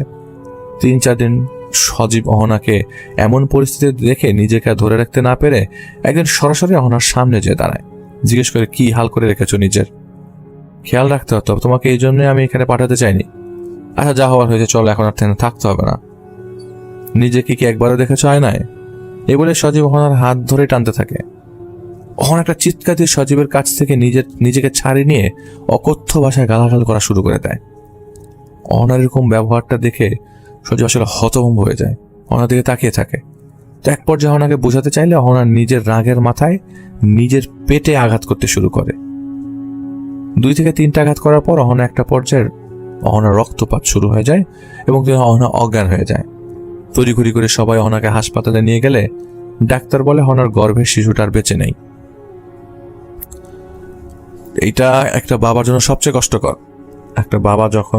একটা ছেলে যখন একটা বাবা হয় এবং তার স্ত্রীর গর্ভে যখন তার সন্তান থাকে, এটার মায়ার লেভেলটা অন্যরকম। একটা হচ্ছে অপেক্ষা, একটা হচ্ছে মায়া। অপেক্ষা হচ্ছে যে কখন সে তার বাচ্চার মুখ দেখবে, এবং মায়াটা হচ্ছে যে তার পেটের ভেতরের বাচ্চার প্রতি তার যে রক্তের মায়া, যেটা আল্লাহ তাআলা প্রদত্ত সব ছেলেদের মাঝখানে দেয়া। তো বাচ্চাটা তো মারা গেছে, শোক নেমে আসছে সজীবের উপর। এরকম অবস্থায় সজীব পড়বে অহনাকে নিয়ে, এটা সজীব কখনো চিন্তা করেনি। সবচেয়ে বেশি ভেঙে পড়ে সজীব, আসলে এটা সব বোঝাই যাচ্ছে, এবং সজীবের চোখের সামনে অহনা ঘটনাটা ঘটায়। তারপরেও সজীব অহনাকে কিছু বলে না, বরং সজীব আবারও বলে যা আবার হয়েছে চলো বাড়ি যাই, নতুন করে সব ঠিক করি। কিন্তু অহনা সজীবের সাথে আর যেতে চায় না, উল্টো জানায় সে সজীবের মুখই দেখতে চায় না। তো পরবর্তীতে হাসপাতাল থেকে বাড়ি ফিরে কয়েকদিন পর অহনা সজীবকে তালাক দিবে বলে জানায়। এবার সজীব বেঁকে বসে।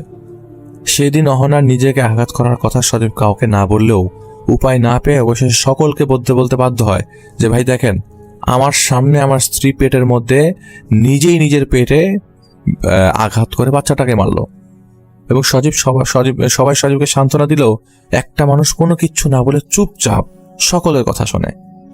একটা সময় যখন সবাই চলে যায় তখন সেই মানুষটা মানে সজীবের বাবা সজীবকে বলে যেদিন অহনার পরিবার অহনাকে নিয়ে যায় সেদিন তাদের দেখেই সন্দেহ হয়েছিল, তবে এত কিছু যে হয়ে যাবে সেটা কোনোভাবেই আসলে সজীবের বাবা নিজেও ভাবতে পারেনি।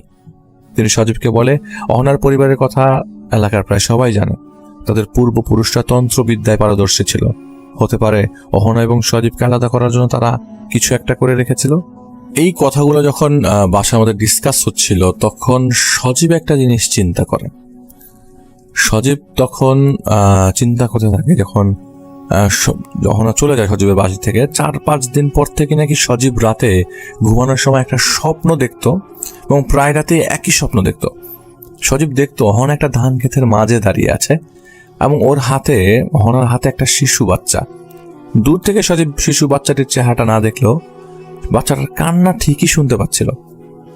সজীব দেখে অহনা সেই বাচ্চাটাকে একজনের হাতে মানে লাল বেনারসি পরা একজন মহিলার হাতে দিয়ে দিচ্ছিল। সেই মহিলা বাচ্চাটাকে কোলে নেওয়ার পরপরই সজীবের দিকে তাকিয়ে নাকি একটা বিক্ষুটে হাসি দিয়েছিল আর বাচ্চাটাকে দুভাগ করে ফেলে, মানে এমন ভাবে টান দেয় বাচ্চাটাকে শরীর থেকে মাথাটা আলাদা হয়ে যায়। প্রথম রাতে সজীব যখন এই স্বপ্ন দেখে তখন ওইবার আচমকা ঘুম ভেঙে গিয়েছিল সজীবের। সে আসলে ভাবতেই পারছিল না কি দেখেছে, চিন্তা করছিল এটা দেখেছে কিন্তু মিলাতে পারছিল না। ঘুম থেকে উঠে দেখেছিল তার সারা শরীর ঘামে ভিজে আছে। মাঝরাতে সজীবের মন ছটফট করছিল যে একটা বার অহনার কাছে যেতে, কিন্তু সেটা তখন সজীব করতে পারেনি। আর সে চিন্তা করে সকালবেলা সে চিন্তা করতো যে সকালবেলা তো অহনার বাড়িতে যাবই। তো ওই সময় তো ওই যে অহনা তখন দেখলে খুশি হয়ে যেত, পরে একটার পরে যখন ধীরে ধীরে বিরক্তির কারণ হয়ে দাঁড়ায়। এবং একটা সময় নাকি ও এটাও ফিল করেছিল যে অহনার যখন শরীর খারাপ হচ্ছে ও বাচ্চাটার প্রতি একটা অবহেলা চলে এসেছিল। তো যাই হোক, এতদিন যেহেতু এখন সজীবকে চিন্তা করতে হচ্ছে, সজীব ব্যাপারটা এতদিন না ভাবলে এখন কড়া করে ভাবতে শুরু করে। তো সজীব এলাকার একজন ইমাম সাহেবের কাছে যায়। তো ইমাম সাহেব সজীবের কাছে একদিনের সময় চান এবং সজীব আসলে সবকিছু বলেন যে ঠিক এরকম ভাবেই আসলে সজীবের স্ত্রী সজীবের বাচ্চাটাকে মেরেছে এবং এলাকার লোকজন জিনিসগুলা জানতো, যেহেতু এটা নিয়ে বেশ কথাবার্তা চলছিল। আবার সজীব স্বপ্নে যেটা দেখেছে সেটা মেলানোর চেষ্টা করেছে। প্রথমে ওই স্বপ্নের কথাটা সজীব কাউকে বলে নাই, কিন্তু এখন জিনিসগুলা স্বপ্নের কথা সহ এবং ইনসিডেন্টের কথা পুরোটাই সেই ইমাম সাহেবকে জানায়। তো ইমাম সাহেব যেহেতু একদিনের সময় চায় সজীব বাড়িতে চলে যায়। সজীব ইমাম সাহেবের কথা মতো বাড়িতে চলে আসলো। নিজের মধ্যে একটা অশান্তি ছিল তার সজীবের ভেতর। পরের দিন যখন সজীব ইমামের কাছে যায় তখন ইমাম সাহেব বলেন যে অহনাকে সজীবের থেকে সরানোর জন্য অহনার মা আর অহনার মা এবং অহনার ভাবি একজন তান্ত্রিকের মাধ্যমে কালো জাদু করেছে, ব্ল্যাক ম্যাজিক করেছে। তো সব কিছু ওটা শোনার পর সজীবের মাথা তো আকাশ ভেঙে পড়ে। তো সে ভাবতেই পারছে না হঠাৎ করে এমন একটা জিনিস করতে গেল ওর পরিবারটা।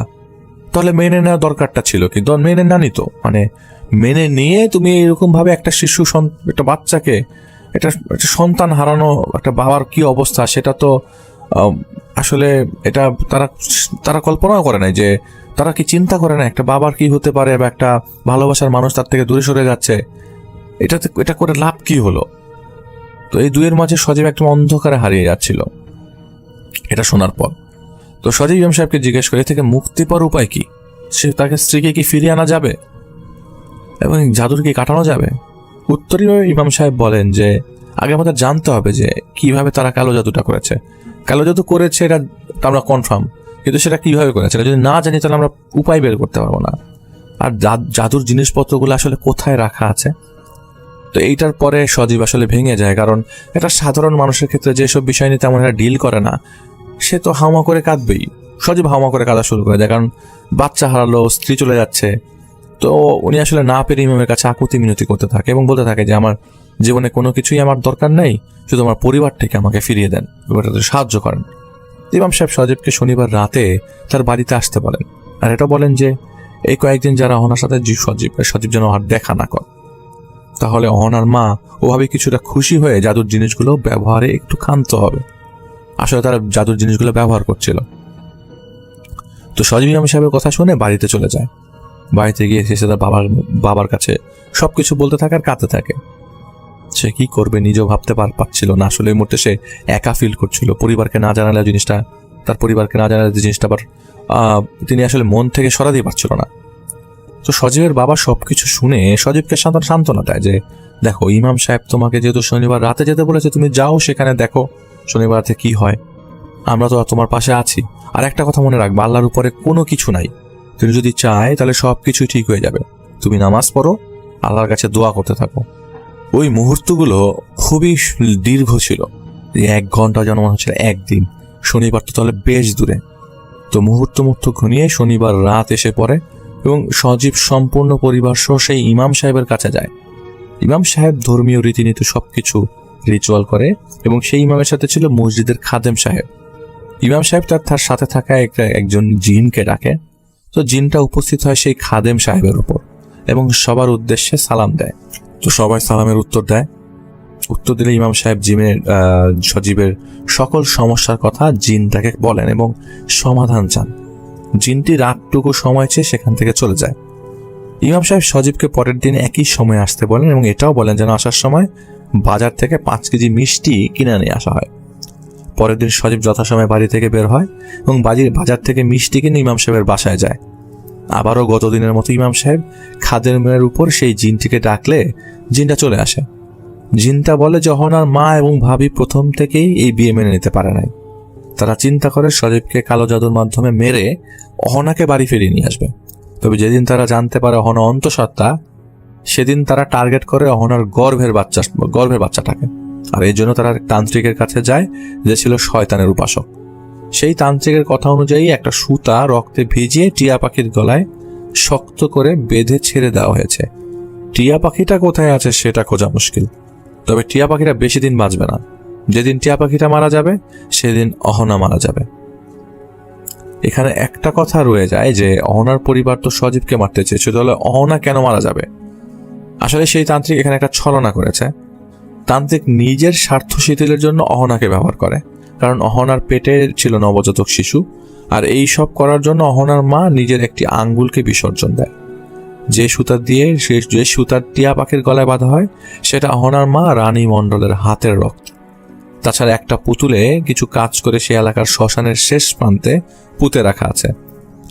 এসব কিছু শুনে সজীব নিজেকেই নিজে বিশ্বাস করতে পারছিল না যে শুনছে কি, একজন মা কিভাবে এতটা খারাপ হয়। সজীব জানতে চায় যে কি করতে হবে তাহলে।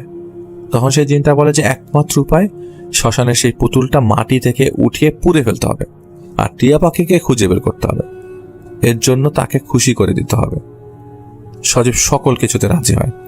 একটা সময় জিনটা চলে গেলে খাদেম সাহেব মাটিতে লুটিয়ে পড়ে। ইমাম সাহেব সজীবকে বলে দেয় বেশি দেরি করা যাবে না, শ্মশান থেকে আজ রাতেই সেই পুতুল তুলে আনতে হবে। সজীব আর ইমাম সাহেব মাঝরাতে বেরিয়ে পড়ে। সজীবকে ইমাম সাহেব আগেই বলে রেখেছিল যাতে যদি ওইখানে শ্মশানে যদি কোনো ধরনের কিছু দেখা হয়, শব্দ শোনা হয়, তাহলে কোনোভাবেই ভয় পাওয়া যাবে না। ভয় পেলে শেষ। নিজের কাজ শেষ করতে হবে, যত দ্রুত সম্ভব সেখান থেকে বেরিয়ে যেতে হবে। অপেক্ষা করা যাবে না কোনো কিছু। সজীব এবং ইমাম সাহেব সেই শ্মশানের ভেতর ঢুকে এর শেষ প্রান্তের দিকে যেতে থাকে এবং এই শ্মশানের আগেও কয়েকবার দেখেছে সজীব। তবে আজকে রাতের মতো ভয়ঙ্কর আর অদ্ভুত এই শ্মশান তার কাছে আগে কখনোই লাগেনি। এতে একটা পর্যায়ে ইমাম সাহেব জীবনের বর্ণনাকৃত সেই জায়গায় যায়। ওই জায়গায় ডিটেক্ট করতে থাকে, খুঁজতে থাকে, মাটি খুঁড়তে থাকে। সজীব ও ইমাম সাহেবকে সাহায্য করতে থাকে। বেশ কিছুক্ষণ মাটি খোঁড়ার পর তারা একটা কলস খুঁজে পায়, যার মুখ একটা সাদা কাপড়ে বাঁধা ছিল। তারা দুজন দেখে সাদা কাপড়ে রক্তের ছোপ ছোপ দাগ। দুজনই বুঝতে পারে এটা অহনার মায়ের নিজের রক্ত। কলসটি নিয়ে ইমাম সাহেব এবং সজীব দুজনেই সেই শ্মশান থেকে বেরিয়ে আসে এবং সেই সময় লক্ষ্য করে তাদের পেছনে একটা প্রকাণ্ড ঝড় ধেয়ে আসছে। ইমাম সাহেব চিৎকার দিয়ে সজীবকে বলতে থাকে, পেছনে তাকানো যাবে না, দৌড়ে শ্মশান থেকে বের হও। তারা দুজনেই দৌড়ে সেখান থেকে বের হয়ে দ্রুত সেই কলসের কাপড়টি খুলে ফেলে। সাথে সাথে তাদের পেছনে সেই ঝড়টি থেমে যায়। কলসের ভেতরে তারা বেশ কিছু জিনিস পায়। একটা ছোট্ট পুতুল যার পেটের মধ্যে 9টি সূচ দিয়ে গাঁথা, অহনার মায়ের সেই কাঁটা আঙ্গুলটা, একটা বিড়ালের কাটা মাথা এবং কয়েকটা শিকড়। এসব কিছু ইমাম সাহেব পুড়িয়ে ফেলে এলাকার নদীর ধারে। সব কাজ শেষ করে যে যার মতো বাড়িতে ফিরে আসে এবং ইমাম সাহেবের কথা অনুযায়ী ফরজ গোসল করে নেয়। এদিকে ইমাম সাহেবের সেই জিন ফজরের নামাজের পর টিয়া পাখির গলায় বাঁধা রক্তে বেছা সুতাটা ইমামের কাছে এনে দেয়। ইমাম সেটাও পুড়িয়ে ফেলে। এরপর ধীরে ধীরে অহনা সুস্থ হতে থাকে এবং নিজ থেকেই সজীবের বাড়ি ফিরে আসে। একটা সময় সজীব অহনাকে সব খুলে বললে অহনা প্রথমে বিশ্বাস করে না। পরবর্তীতে সজীবের পরিবার ইমাম সাহেবও যখন এই কথা বলে তখন অহনা আর ঠিক থাকতে পারে না। বিশ্বাস করে যে তার পরিবার তার সাথে এই কাজটা করতে পারলো। এরপর অহনাও তার পরিবার এবং তার মায়ের সাথে আর কোনো ধরনের যোগাযোগ করেনি এবং তাদের পরবর্তীতে একটা সন্তানও হয়েছিল। এটা ছিল রায়হান ভাইয়ের একটা ঘটনা, রায়হান ভাইয়ের ফ্রেন্ড দিয়ে পাঠানো একটি ঘটনা এবং আমরা ঘটনাটি পড়ে ফেললাম। রায়হান ভাই, আপনাকে অনেক অনেক থ্যাঙ্কস, আপনি আমাদের জন্য একটি ঘটনা কালেক্ট করেছেন। আমি আপনাদের সবার সাথে সবার জ্ঞাতার্থে একটা কথা বলতে চাই। আমি একটা নতুন চাকরি করছি বর্তমানে এবং সেই চাকরিটা করছি হচ্ছে একটা হসপিটাল বলা যায়, একটা কেয়ার হোম বলা যায়। আসলে কেয়ার হোম থেকে হসপিটাল বলাটাই বেশি শ্রেয়, কারণ এখানে হসপিটালের সব ধরনের সুযোগ সুবিধা আছে আর এইটা NHS এর সাথে কানেক্টেড। তো আমি যে জায়গায় আছি বর্তমানে সেই জায়গায় বয়স্ক পেশেন্টরা, রোগীরা আছে এবং সব হচ্ছে ডিমেনশিয়ার পেশেন্ট অথবা স্কিজোফ্রেনিয়ার পেশেন্ট। আপনারা সবাই স্কিজোফ্রেনিয়া অথবা সাইজোফ্রেনিয়া বা সিজোফ্রেনিয়া সবাই এই নামে জিনিসটাকে জানেন। যারা এই ধরনের এই কেসগুলো ডিল করে তারা, সেসব রোগীরা কানের মধ্যে ফিস ফিস শব্দ পায়, তারা হ্যালুসিনেট করে, তারা চিন্তা করে জিনিসপত্র। তো আমি যে জায়গায় কাজ করছি সেখানে প্রত্যেকটা মানুষ একটা স্টোরি। তো হ্যালুসিনেট করে তারা একটা জিনিস বানিয়ে ফেলে, একটা জিনিস তৈরি করে ফেলে। তারা খুব বেশি রাগান্বিত থাকে সব সময়, মারতে আসে, ধেয়ে আসে, কি বলে তারা নিজেও জানে না এবং তাদের হাইজিন প্রবলেমও হয়ে থাকে। এটা হচ্ছে এদের সিমটমস। এরা হুইসপারিং ওয়ার্ডসগুলো বেশি শোনে। আর ডিমেনশিয়ার পেশেন্ট হচ্ছে তারা ভুলে যায়, তারা কান্না করে। ফর এক্সাম্পল, আমাদের এখানে একজন ডিমেনশিয়ার পেশেন্ট আছে যে হয়তো দেখা যায় করিডোরে বসে আছে, একটা সময় কান্না শুরু করলো। তো আমি যাকে জিজ্ঞেস করলাম, কি ব্যাপার, তুমি কান্না করছো কেন? তখন সে বললো, আমি ভুলে গেছি আমার রুমে কিভাবে যাব। এখন কেউ কি আমাকে আমার রুমে নিয়ে যাবে? আমি কিভাবে যাব আমার রুমে? তার মানে সে ভুলে গেছে জিনিসটা, কিছুক্ষণ আগের জিনিসটা সে এখন ভুলে গেছে। তো এটা ডিমেনশিয়ার একটা পোর্শন। তো এখানে ভ্যাসকুলার ডিমেনশিয়াও আছে। তো এগুলি কিছু মেডিকেল টার্মস আমি আপনাদেরকে শেয়ার করলাম। আমি যে জায়গায় কাজ করছি সেটা আমার বাসা থেকে প্রায় 25-26 মিনিটের ড্রাইভ, অনেক দূরে। এবং আমি যেই বিল্ডিংয়ে কাজ করছি সেই বিল্ডিংয়ের নিচতলার ফ্লোরে বর্তমানে আমার ডিউটি পড়ছে। তো যেহেতু আমি নতুন, এখন আমি ইন্ডাকশন পিরিয়ডে আছি, তো আমার তো প্রত্যেকটা মানুষ সম্বন্ধে জানার ইচ্ছা। তো আমাকে আমার এখানে যিনি উপরে আছেন তিনি আমাকে বলেছেন, যেহেতু তুমি কোঅর্ডিনেটরের কাজ করবে, তোমার প্রত্যেকটা পেশেন্টের কেস হিস্ট্রি সম্বন্ধে জানা দরকার। তো আমি একটা একটা করে ফাইল খোলা শুরু করলাম। তো আমি ফাইলগুলো পড়ছিলাম। আমাদের ফ্লোরে 23 জন পেশেন্ট আছে, 23টা রেসিডেন্ট আছে, 23 জন 23টা রুমে থাকে এবং প্রত্যেকটা রুমটা অনেক 5 স্টার হোটেলের মতো। প্রত্যেকটা রুমকে আমাদের রেগুলার আমাকে কেয়ার করা লাগে যে আমার আন্ডারে যারা আছে তারা এগুলো পরিষ্কার করছে কিনা, ঠিক মতো দেখছে কিনা, পেশেন্টগুলোকে ঠিক মতো খাওয়াচ্ছে কিনা, মেডিসিনস ঠিক মতো দিচ্ছে কিনা, অথবা ঠিক মতো তারা কি কেয়ার করছে কিনা। প্রত্যেকটা পেশেন্টই ওভার 60 ইয়ার্স অফ এজ। এমনও কিছু রেসিডেন্টস আছে, পেশেন্ট আছে যারা 95-96 ইয়ার্স অফ এজ। আমি যখনই কোনো রেসিডেন্টস অথবা কোনো পেশেন্টের কাছে যে আমার কাছে যেটা মনে হয় যে এদেরকে এরা জিন্দার আক্রান্ত, এটা কি বলছে, অন্যদিকে তাকিয়ে কারোর সাথে কথা বলছে, তো যেগুলি বলছে সেগুলো প্রপারলি বোঝাও যায় না। এর মধ্যে একটা লোক আছে, ব্যারিংটন নাম, লম্বা চোরা, এই স্বাস্থ্য দেহ, সবসময় ছেঁড়া কাপড় পরবে এবং তার হাইজিনের অবস্থা খুব খারাপ, খুবই খারাপ। শরীর থেকে গন্ধ, পাশ দিয়ে হেঁটে গেলে গন্ধে বমি আসার মতো উপক্রম। ওর রুমের মধ্যে সবসময় ও এদিক সেদিক করে ও মলমূত্র করে রাখে। এটাকে আবার সেখানকার ক্লিনাররা পরিষ্কার করে প্রতিদিন সকালবেলা। তো ওই দিনের অবস্থা, এটা কিছুদিন আগের কথা। তো আমি যেহেতু ইন্ডাকশন, আমি দেখছি কিভাবে কোঅর্ডিনেট করতে হয় সবকিছু, আমি কোঅর্ডিনেটর সেখানে। তো আমি যেহেতু ওখানে গেলাম, যাওয়ার পরে আমি ওই হসপিটালের একদম কর্নারের রুমটা ব্যারিংটনের। তা আমি ওখানে যাওয়ার পরে দেখলাম যে ব্যারিংটন চেয়ারের উপর বসে আছে। ওই চেয়ারের মধ্যে আপনি তাকাতে পারবেন না, ওখানে পুরো মল দিয়ে ভরা। তো ফ্লোরের মধ্যে সে একবারে যাচ্ছে তাই অবস্থা। ওই রুমে ঢোকার পর আমার কাছে মনে হলো যে রুমের ভেতরটা পুরো ঠান্ডা, অথচ ওই বিল্ডিং এ সবচেয়ে বেশি হিটার ইউজ হয় এবং হিটারের টেম্পারেচার আমাদের এখানে প্রত্যেকটা জোনে একটা একটা করে হিটারের স্ক্রিন বসানো আছে, টেম্পারেচার স্ক্রিন। চাইলে যে কেউ এটা কন্ট্রোল করতে পারে। আমি দেখলাম 29 ডিগ্রি সেন্টিগ্রেড, কারণ ওই জোনটাতে যারা, তাদের শীত বেশি লাগে, তাদের শরীরে শীত বেশি লাগে। তো 29 ডিগ্রি সেন্টিগ্রেড করা। এবং ওই রুমে ঢুকতে গেলেও তার ওখানে যে স্ক্রিন টেম্পারেচার স্ক্রিন আছে সেখানেও দেখলাম 29.2। রুমের ভেতর ঢোকার পর দেখে আমার ঠান্ডা লাগছে। কি ব্যাপার, এরকম অবস্থা কেন? ব্যারিংটনের সময় চেয়ারে বসা ছিল এবং ও অনেক মোটা, তো হাসছে যে পুরো শরীর সহ লাফাচ্ছে আর কি, সে কারোর সাথে হাসছে। তো হঠাৎ করে আমাদের যে ক্লিনার ছিল সে চিৎকার করে দৌড় দিয়ে চোট বের হয়ে যাচ্ছে। কি ব্যাপার, আপনি চিৎকার করছেন কেন? বলে বাথরুমে কে জানি দাঁড়িয়ে আছে, আমি বাথরুমে কাউকে জানি দেখলাম। তাই আমি বললাম কই চলেন, দিনের বেলা তো। দরজা খুললাম, দেখি যে বাথরুমে কেউ নাই। তো ওইখানে পেশেন্টের জন্য উঠে দাঁড়াবার জন্য কিছু সাপোর্টিং ইনস্ট্রুমেন্ট আছে, ওগুলো ধরে ধরে পেশেন্ট উঠে দাঁড়ায়। ব্যারিংটনের বয়স খুব বেশি না, ব্যারিংটনের বয়স 55 থেকে 59 বছর বয়স। তো আমি বলেছি আপনি হয়তো এটা দেখেছেন অন্ধকারে, সেজন্য। তখন ওই মহিলাটা হচ্ছে নেপালিজ, এখানে যে কাজ করে ক্লিনার, সেই মহিলাটা হচ্ছে নেপালিজ, ওর নাম সারা থাপা। ওই নামটা একদম সঠিক বললাম। তো সারা বলছে যে না না না না না স্যার, এখানে ওই গন্ধটা মেইন ফ্যাক্টর না, আমি তো রুম পরিষ্কার প্রতিদিন পরিষ্কার করি, কিন্তু বাথরুমে আমি কাউকে দেখলাম। তো আমি তখন বুঝলাম যে এইখানে প্রত্যেকটা রুমে যেসব মানুষ স্কিজোফ্রেনিয়ার পেশেন্ট অথবা ডিমেনশিয়ার পেশেন্ট, এইখানে ঘটনা থাকতে পারে, এখানে ঘটনা বের হতে পারে। এই জিনিসগুলা করতে যে আমি আমাদের ফ্লোরের যে হেড, তাকে আমি জিজ্ঞেস করলাম একটা ফ্রি টাইমে। আমরা যখন আমি তো রোজা ছিলাম, তো ওরা সবাই ওদের মানে স্টাফ রুমগুলোতে আছে, সেখানে যারা সিনিয়র যারা আছে তাদের জন্য আলাদা একটা স্টাফ রুম, সেখানে আমরা বসে কথা বলছিলাম। তো আমি জিজ্ঞেস করলাম যে আচ্ছা মাইকেল, ওর নাম, আমি বললাম মাইকেল তুমি আমাকে বলো তো এখানে কি মানুষ মারা যায়? আমি কি এখানে মানুষ মারা যাওয়া দেখবো? মাইকেল বললো যে তোমাকে তাহলে একটা ঘটনা শোনাই, আমি তো এই জায়গায় 3 বছর ধরে কাজ করি। এইখানের এইসব বয়স্ক পেশেন্টরা আসে হচ্ছে, তাদের পরিবার তাদেরকে আর গ্রহণ করে না, তাদের খেদমত আর হয় না।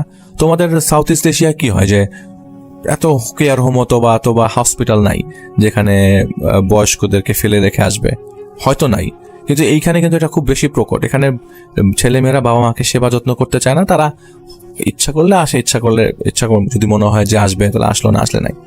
আমি তোমাকে একটা ঘটনা বলি, এখানে প্রচুর মানুষ মারা যায় এবং এরা শেষ সময়ে এখানে আসে এই কেয়ারটা নেওয়ার জন্য। তো এটা একটা কেয়ার হোম বলা যায়। তো বললো যে আমি আগে এই ফ্লোরের আগে, আমাদের ফ্লোরের নাম ল্যাটিমার, তো আমি ল্যাটিমারের আগে এলসমেয়ারে কাজ করতাম। প্রত্যেকটা ফ্লোরের নাম আলাদা আলাদা, বনভিল, এলসমেয়ার, ল্যাটিমারের আগে এলসমেয়ারে কাজ করতাম। এটা ফ্লোরের নাম এগুলো এখানে।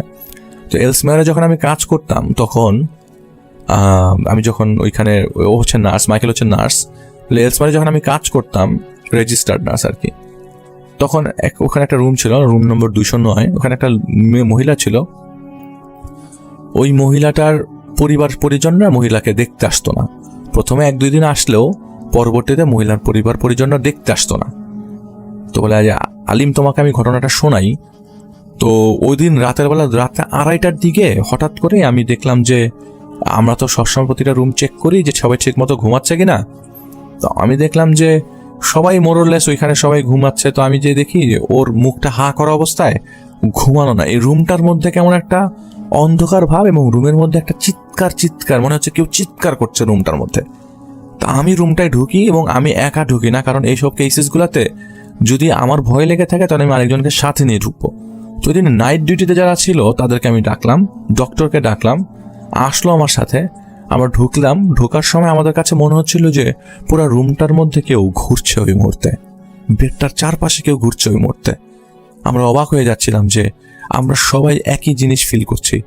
ওই রুমটা অনেক সুন্দর একটা রুম, আলো আসতো এবং রুমে কোনো দুর্গন্ধ ছিল না, কিন্তু আমরা যখন রুমটার মধ্যে ঢুকি তখন আমাদের কেমন একটা দুর্গন্ধ মনে হচ্ছিল। মনে হচ্ছিল যে রুমের মধ্যে কেউ মলমূত্র করে, যে প্রস্রাব, অনেক দিনের প্রস্রাব করার পর শুকানো প্রস্রাবের গন্ধ খুব বাজে লাগছিল আমাদের কাছে। তো আমরা যখন মানে ওই রেসিডেন্ট বা পেশেন্টের কাছে যাই, যে দেখি যে না, সে নিঃশ্বাস নিচ্ছে না। আমরা চেষ্টা করলাম, আমরা ডিফিব্রিলেট করলাম, না, পেশেন্ট কোনোভাবেই রেসপন্ড করছে না। তো আমরা ওখানে ঘোষণা করে দিলাম, মৃত ঘোষণা করলাম। এখন মৃত ঘোষণা করার পরে অ্যাম্বুলেন্স আসলো, অ্যাম্বুলেন্স আমাদেরকে রুম থেকে বের করে দিল এবং অ্যাম্বুলেন্সের প্রসিডিউর করলো, শেষ করলো। এখন আপনাদের মনে লাগতে পারে অ্যাম্বুলেন্সে কি প্রসিডিউর করতে পারে। এখানে মানুষ মারা গেলে অ্যাম্বুলেন্স এসে সাথে সাথে চেক করবে পেশেন্টটা মারা গেছে কিনা, ডেথ টাইমটা নিবে এবং ওদের শরীরে ফরমালিন টাইপের জিনিসপত্র যেটা শরীরকে না পচে সেগুলো ইনজেক্ট করে দিবে, দিয়ে ওরা চলে যায়। ওই লাশ ফুলবেও না, ওই লাশে গন্ধ আসবে না, ওই লাশ আপনি যতক্ষণ ইচ্ছা ততক্ষণ রাখতে পারেন। লাশের কালার চেঞ্জ হবে, কিন্তু লাশের কিচ্ছু হবে না। তো আমরা পরের দিন সকালবেলা, যেহেতু আমার ডিউটি সকাল 8টা পর্যন্ত, তো মাইকেল কি করলো, সকাল 6টা 6:30টার দিকেই ওদের পরিবারের সাথে কন্ট্যাক্ট করার চেষ্টা করলো। পরিবারের সাথে কন্ট্যাক্ট হলো, পরিবার বললো যে আমরা ওদের ফিউনারাল করতে পারবো না, এত টাকা পয়সা আমাদের কাছে এখন নাই, তোমরা লাশ যদি পারো ফেলাই দাও, তোমরা লাশ চাইলে ডাস্টবিনে ফেলাইতে পারো, তোমরা যদি চাও ওটা কবর দেওয়ার ব্যবস্থা করতে পারো, আমি আসবো না। এটা হচ্ছে সেই মহিলার ছেলে বলছিল, নিজের মা মারা গেছে। কিন্তু তো মাইকেল বললো যে অবাক হয়ে গেলাম যে নিজের মা মারা গেছে, লাশটা পর্যন্ত নিতে আসবে না, আমাদেরকে বলছে ডাস্টবিনে ফেলে দিতে। আমরা লাশটা ডাস্টবিনে ফেলে দিব। তো আমরা কাউন্সিলকে জানাই, কাউন্সিলের তো এগুলি প্রসিডিওরে আসতে সময় লাগে। লাশটা নিয়ে যাবে কাউন্সিলের, যেমনটা করোনার সময় আমরা দেখেছি, লাশটা নিয়ে যাবে কিভাবে, সেই জিনিসগুলা আমরা অপেক্ষা করতে থাকি, কারণ একটা বেড অকিউপাইড। এখন ওই রুমটাতে কেউ আর ঢুকছে না, সবাই রুমটা পরিষ্কার করে বের হয়ে যাচ্ছে, আর ওই রুমে লাশ রাখা। যখন এই লাশটা 7ম দিন 7th ডেতে যখন লাশটা রাখা ছিল, রাত 3টার ঘটনা। ওই মুহূর্তে ওই ফ্লোরে নতুন একজন ক্লিনার আসছিল। তো নতুন ক্লিনারটা আসার পরে ওই জোনে কাজ করছিল, কিন্তু ক্লিনারটা জানতো না ওই রুমে একটা লাশ পড়ে আছে। তো মাইকেল আমাকে বলল যে তুমি আলিম জানো না, আমরা পরের দিন সকালবেলা ক্লিনারকে খুঁজতে খুঁজতে যে ওই রুমের মধ্যে অজ্ঞান অবস্থায় পাই, ক্লিনার ওই রুমে অজ্ঞান অবস্থায় পড়ে আছে। তো ক্লিনার অজ্ঞান কেন হয়েছে সেটা আমরা পরে জানি, কারণ লাশের তখন কালার অলরেডি চেঞ্জড, একদম নীল হয়ে গেছে লাশের কালার, একদম একটু কালোর কালচের দিকে যাচ্ছে লাশটা। 7 দিন হয়ে গেছে এখানে পড়ে আছে, কেউ তখনও নেয়নি, কাউন্সিলের লোক আসেনি। আমরা প্রতিদিন সকালবেলায় কাউন্সিলকে কন্ট্যাক্ট করতাম, কিন্তু কাউন্সিল থেকে কেউ এসে আমাদেরকে বলতো না যে আমরা লাশটা নিয়ে যাব বা আমরা লাশটা নিচ্ছি। এই ধরনের কেউ কোনো ধরনের রেসপন্ড করছিল না। তো আমরা আসলে বুঝতে পারছিলাম না লাশটার সাথে আমরা কি করব। বাংলাদেশে যেমন একটা বেআরিশ লাশকে আমরা চাইলেই ফট করে পাশের গোরস্থানে দাফন করতে পারি, এখানে সেটা সম্ভব না, কারণ এখানে একটা এনলিস্ট করার লাগে, লাশটা কোন এলাকার, ডেড বডিটা কোন এলাকায় যাবে, কোন সেমিটারিতে যাচ্ছে, ফিউনারেল হচ্ছে কিনা, এই ধরনের কমপ্লিকেটেড জিনিসপত্র এখানকার মৃত্যুর সাথে জড়িত, মানে মরেও শান্তি নাই। তো পরে ক্লিনারটার যখন হুশ আসে, ক্লিনারটাকে হাসপাতালের একটা বেডে শোয়ানো ছিল, ক্লিনার যখন হুশ আসে তখন ক্লিনার বলে আমি এই জায়গায় চাকরি করবো না। কেন বলে, আপনারা কেউ আমাকে বলেন না কেন এখানে একটা লাশ? বলে যে তুমি দেখো না উপরে তো একটা কাগজ ঝুলছিল, this is a dead body, there is a dead body in the room, don't get inside, তোমরা রুমের ভিতরে ঢুকো না, এখানে একটা ডেড বডি আছে, এটা তো লেখাই আছে, তুমি দেখো নি? বলে না, আমি তো দরজা খুলে ফেলেছি। কারণ উনি আসলে খেয়াল না করার একটা কারণ আছে, প্রত্যেকটা রুমের মধ্যে যেই পেশেন্ট সেই রুমে থাকে সেই পেশেন্টের ছবি সহ রুমে নাম লেখা। তো সেই নেপালিজ মেয়েটা আসলে খেয়ালই করে নাই কাগজে কি লেখা ছিল। এরকম বহু কিছু লেখা থাকে, মনে করেন কেউ যদি করোনার পেশেন্ট হয় তাহলে সে আইসোলেটেড অবস্থায় ওই রুমে থাকবে, আর কেউ ওখানে ঢুকবে না, শুধুমাত্র ডিউটি ডক্টররা ঢুকবে এবং কোঅর্ডিনেটররা ঢুকবে যারা মেডিসিনস ডেলিভার করে। তো ওখানে লেখা ছিল, আসলে ক্লিনারটা দেখেই নাই। ও বলল যে রাত্রে তখন 2:45 বাজে সেই রুমে সে নক করে সে ভেতরে ঢুকে, আর প্রত্যেকটা রুমের বাইরে একটা করে ডোর আর একটা পিআইআর সুইচ আছে, এটা বন্ধ করে ভেতরে ঢোকার লাগে, আদারওয়াইজ অ্যালার্ম বেজে উঠবে। কারণ এখানকার পেশেন্টরা সব বয়স্ক, আমাদেরকে ডাকার জন্য তারা একটা অ্যালার্ম ইউজ করে, সেই অ্যালার্মটা উপর থেকে বন্ধ করে নিয়ে তারপর ভেতরে ঢোকার লাগে। বলে যে ওই রুমে অ্যালার্ম, আর ওইটা আরেকটা স্ক্রিন আছে, প্রত্যেকটা রুমে যেই রুমে অ্যালার্ম বাজে সেই রুমটা ওখানে ফ্ল্যাশ করে যে এই রুমের লোকজন কাউকে ডাকছে। তো ওই ক্লিনারটা কি করে, ওই যেহেতু অ্যালার্ম বাজছিল ওই রুম থেকে, আর ওই রুমের নাম্বারটা যখন ফ্ল্যাশ করছিল, সে কি নক করে ভেতরে ঢুকে যায় যে কে পেশেন্ট মানে বেল দিচ্ছে কোনো সমস্যা। সে নক করে ঢুকে, সে খালি দুইটা লাইট ওখানে, এক একটা রুমে দুটা লাইট, একটা হচ্ছে দরজা দিয়ে ঢুকতেই করিডোরটার সামনে একটা লাইট এবং পেশেন্টের যে বেড আছে সেটার বরাবর উপরে একটা লাইট। তো সে দরজার করিডোরের রুমে লাইটটা জ্বালিয়েছিল, কারণ ভেতরে পেশেন্ট ঘুমিয়ে থাকতে পারে, তো ওই লাইটটা সে জ্বালায়নি। তো সে কি করলো, পেশেন্টের কাছে গেল, কাছে যাওয়ার পরে দেখলো যে ডান পাশে যে সোফাটা, এখানে একটা সোফা থাকে, একটা সিঙ্গেল সোফা, সেই সোফার মধ্যে একজন মানুষ বসে আছে। সেই মানুষটা, যেই মানুষটার চেহারা দরজাতে টাঙানো, সেই মানুষটার চেহারা বসে আছে। সে যখন দেখলো একটা সোফায় বসে আছে আর একজন শুয়ে আছে এখানে, সে যখন একটা চিৎকার দিল, বলে কাকে দেখছে, এক রুমে দুইজন কেন? দুইজন সেম চেহারা, যিনি লাশ, যে লাশটা শুয়েছিল সেটা চেহারার সেই চেহারার মতো সেম চেহারা আর একটা মানুষ সোফায় শুয়ে আছে, এবং সেই সোফা থেকে উঠে জানালার দিকে, জানালাটা খোলা ছিল, জানালা খুলে সে বেরিয়ে গেল, একটা লাফ দিল, এক চিৎকার দিল সে জায়গায়। পরে সবাই তাকে ওই লাশের রুমে খুঁজে পায়। তো বলছিল যে তুমি যদি হার্ট অ্যাটাক করো তখন আরেক ঝামেলা হতো। তো বলে যে এটা একটা লাশ ছিল, আমি কখনোই বুঝি নাই এটা একটা লাশ ছিল, আমি ওখানে একজন মানুষকে দেখতে পাচ্ছিলাম এবং সে চলে গেল, এবং সেটা সেম হুবহু সোফার মধ্যে বসেছিল, হুবহু মানুষটা, হুবহু সেম মানুষটা, আলোতে আমি প্রপার পরিষ্কার দেখেছি। বলে যে আমি এখানে আর চাকরি করব না।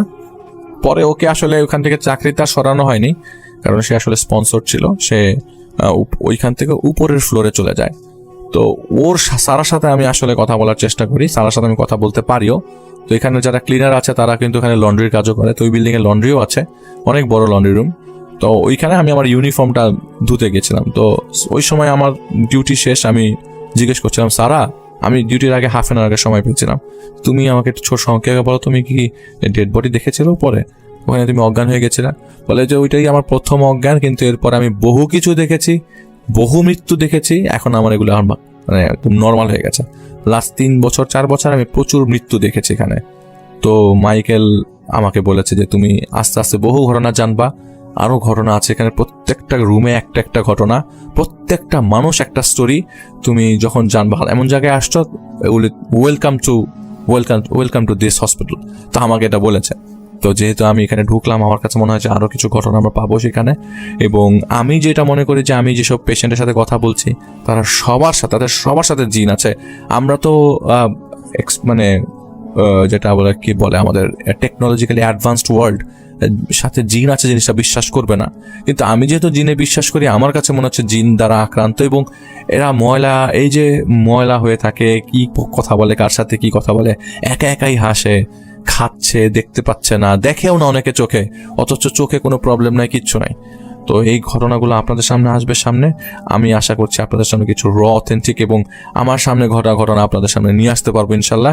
আমি যে ফ্লোরে আছে সেই ফ্লোরে একটা পেশেন্ট আছে, সেই পেশেন্টের সময় শেষ, এবং ডক্টর বলে দিয়েছে যে আর মাত্র 20 থেকে 25 দিন সেই পেশেন্ট বাঁচবে। তার নাম হচ্ছে পিটার, আমি পুরো নামটা নিলাম না, পুরো নামটা হয়তো চিনেও ফেলতে পারে কেউ।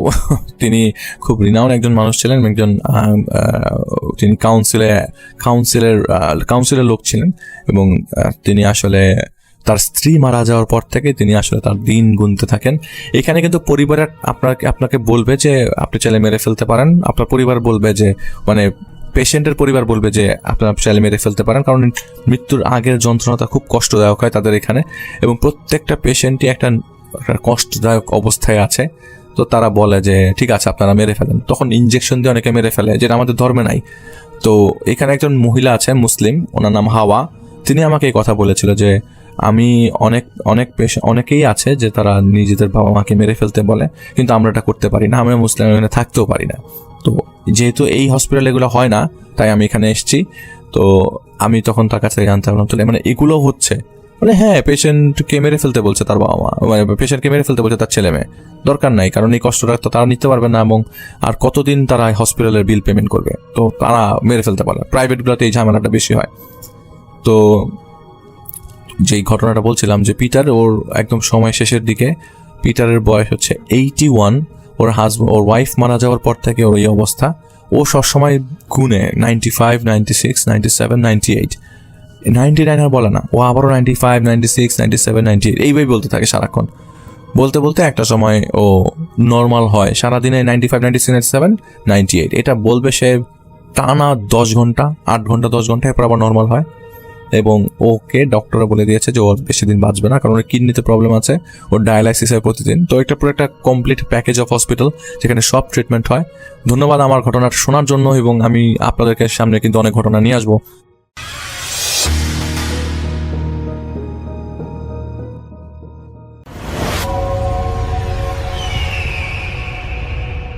হ্যালো লিসেনার্স, হ্যালো রাসেল ভাই, আসসালামু আলাইকুম। আশা করি সবাই ভালো আছেন।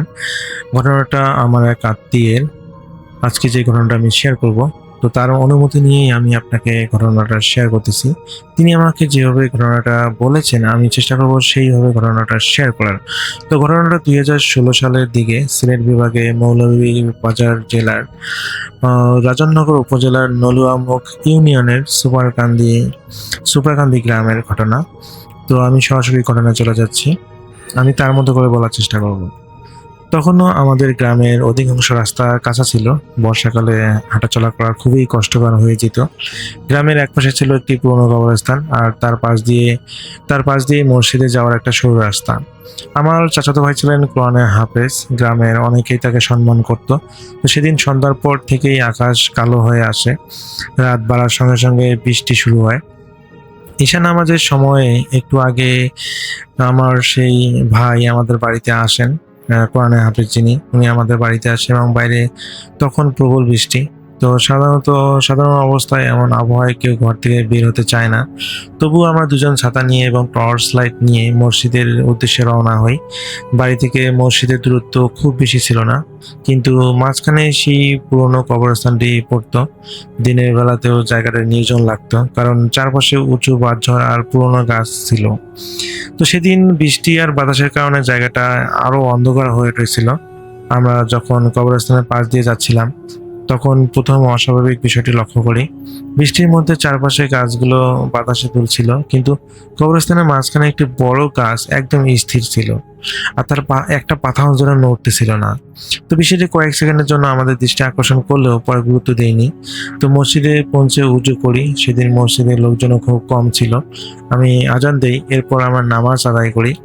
নামাজ শেষ হতে হতে বৃষ্টি আরো বেড়ে যায়। মসজিদের টিনের ছাদগুলো শিল পড়ার শব্দ হচ্ছিল। অনেকেই বৃষ্টির কমায় অপেক্ষা করতেছিল, কিন্তু আমার বাড়ির দিকে রওনা দেওয়ার সিদ্ধান্ত নেই, কারণ এই বৃষ্টি কতক্ষণ থামবে না থামবে তার কোনো ঠিক ছিল না। তো রাত তখন সম্ভবত 9:30 মতো বাজে। তো মসজিদ থেকে বের হয়ে কিছু দূর আসতে টর্চের আলো দুর্বল হতে শুরু করে। সেই সময় যেহেতু স্মার্টফোন ছিল না, টর্চেই ছিল একমাত্র আলোর পথ নির্দেশক। তো দেখা যায় যে টর্চের আলো দুর্বল হতে শুরু করে, ব্যাটারি শেষ হয়ে আসতেছিল। তো কবরস্থানের কাছে পৌঁছানোর আগেই চারপাশ প্রায় অন্ধকার হয়ে যায়। ঠিক তখনই আমরা লক্ষ্য করি কবরস্থানের ভিতরে যেন এক মুহূর্তের জন্য একটি ক্ষীণ আলো জ্বলতেছে। 1 সেকেন্ড, হয়তো তারও কম। এরপর আবার অন্ধকার। আমরা দুজনেই থেমে যাই, কারণ আলোটা বিদ্যুতের ছিল না, বা আকাশে কোনো বিদ্যুৎ চমকানোর কোনো আলো ছিল না। তো মোবাইল ফোনেরও কোনো আলো ছিল না, এবং আলোটা ছিল একদম অস্বাভাবিক একটা আলো। তো আশপাশে সেই জায়গায় কোনো বাড়িও ছিল না। কয়েক মুহূর্ত পর আবার একই আলো আমরা দেখতে পাই, তবে এবার একটু ভিতরের দিকে। মনে হচ্ছিল কেউ যেন অন্ধকারের মধ্যে একটি ছোট্ট একটা আলো নিয়ে ধীরে ধীরে সরে যাচ্ছে। সেই রাতের ঘটনাগুলো যেন ঠিক এখান থেকেই শুরু হয়। তো কবরস্থানের ভিতরে দ্বিতীয়বার আলোটি দেখার পর আমরা দুজনেই কিছুক্ষণ স্থির হয়ে দাঁড়িয়ে থাকি। বৃষ্টি তখনও পড়তেছিল, তবে আগের চেয়ে কিছুটা কমে এসেছিল। তো চারপাশে শুধু পানি পড়ার শব্দ আর বাতাসঝড়ের পাতার বাতাসের শব্দ শোনা যাচ্ছিল। আলোটি কয়েক সেকেন্ড দেখা যাওয়ার পর আবার অদৃশ্য হয়ে যায়। আমরা ভেবেছিলাম হয়তো আমাদের চোখের ভুল, বা আমরা ভুল কিছু দেখতেছি, অথবা দূরে কোথাও বিদ্যুতের প্রতিফলন হয়তো বা এখানে সেটা হচ্ছে। কিন্তু আশ্চর্যের বিষয় আছে ভাই, আকাশে তখনও বিদ্যুৎ কোনো ধরনের চমকাচ্ছিল না। আমরা ধীরে ধীরে হাঁটা শুরু করি এবং কবরস্থানের পাশের সবচেয়ে নির্জন অংশে পৌঁছানোর পর হঠাৎ আমার চাচাতো ভাই থেমে যায়। সে কয়েক সেকেন্ড এক দৃষ্টিতে কবরস্থানের ভিতরের দিকে তাকিয়ে থাকে। আমি টর্চের ক্ষীণ আলো তার মুখের দিকে ফেলতে লক্ষ্য করি। তার চেহারার ভাব বদলে গেছে। মনে হচ্ছিল সে কোনো শব্দ শুনছে, কিন্তু আমি কিছুই শুনতে পাচ্ছিলাম না। চারপাশে শুধু বৃষ্টির শব্দ আর বাঁশঝড়ের শব্দ। এরপর সে আবার হাঁটা শুরু করে। আমি বিষয়টা নিয়ে কিছু জিজ্ঞেস করিনি, কিছু দূর এগোনোর পর আমি বুঝতে পারি আমরা স্বাভাবিকের চেয়ে অনেক ধীরে হাঁটতেছি। অদ্ভুতভাবে সময় যেন বেশি লাগতেছিল। সাধারণত মসজিদ থেকে বাড়ি ফিরতে 5 থেকে 6 মিনিটের বেশি লাগতো না, কিন্তু সেদিন অনেকক্ষণ হাঁটার পরও কবরস্থান শেষ পর্যন্ত যেন আমরা পৌঁছাতে পারতেছিলাম না। প্রথমে আমি ভেবেছিলাম বৃষ্টির কারণে এমন মনে হচ্ছে, রাস্তা যেহেতু পিছলে যার কারণে হয়তো বা আমাদের হাঁটতে সময় লাগতেছে।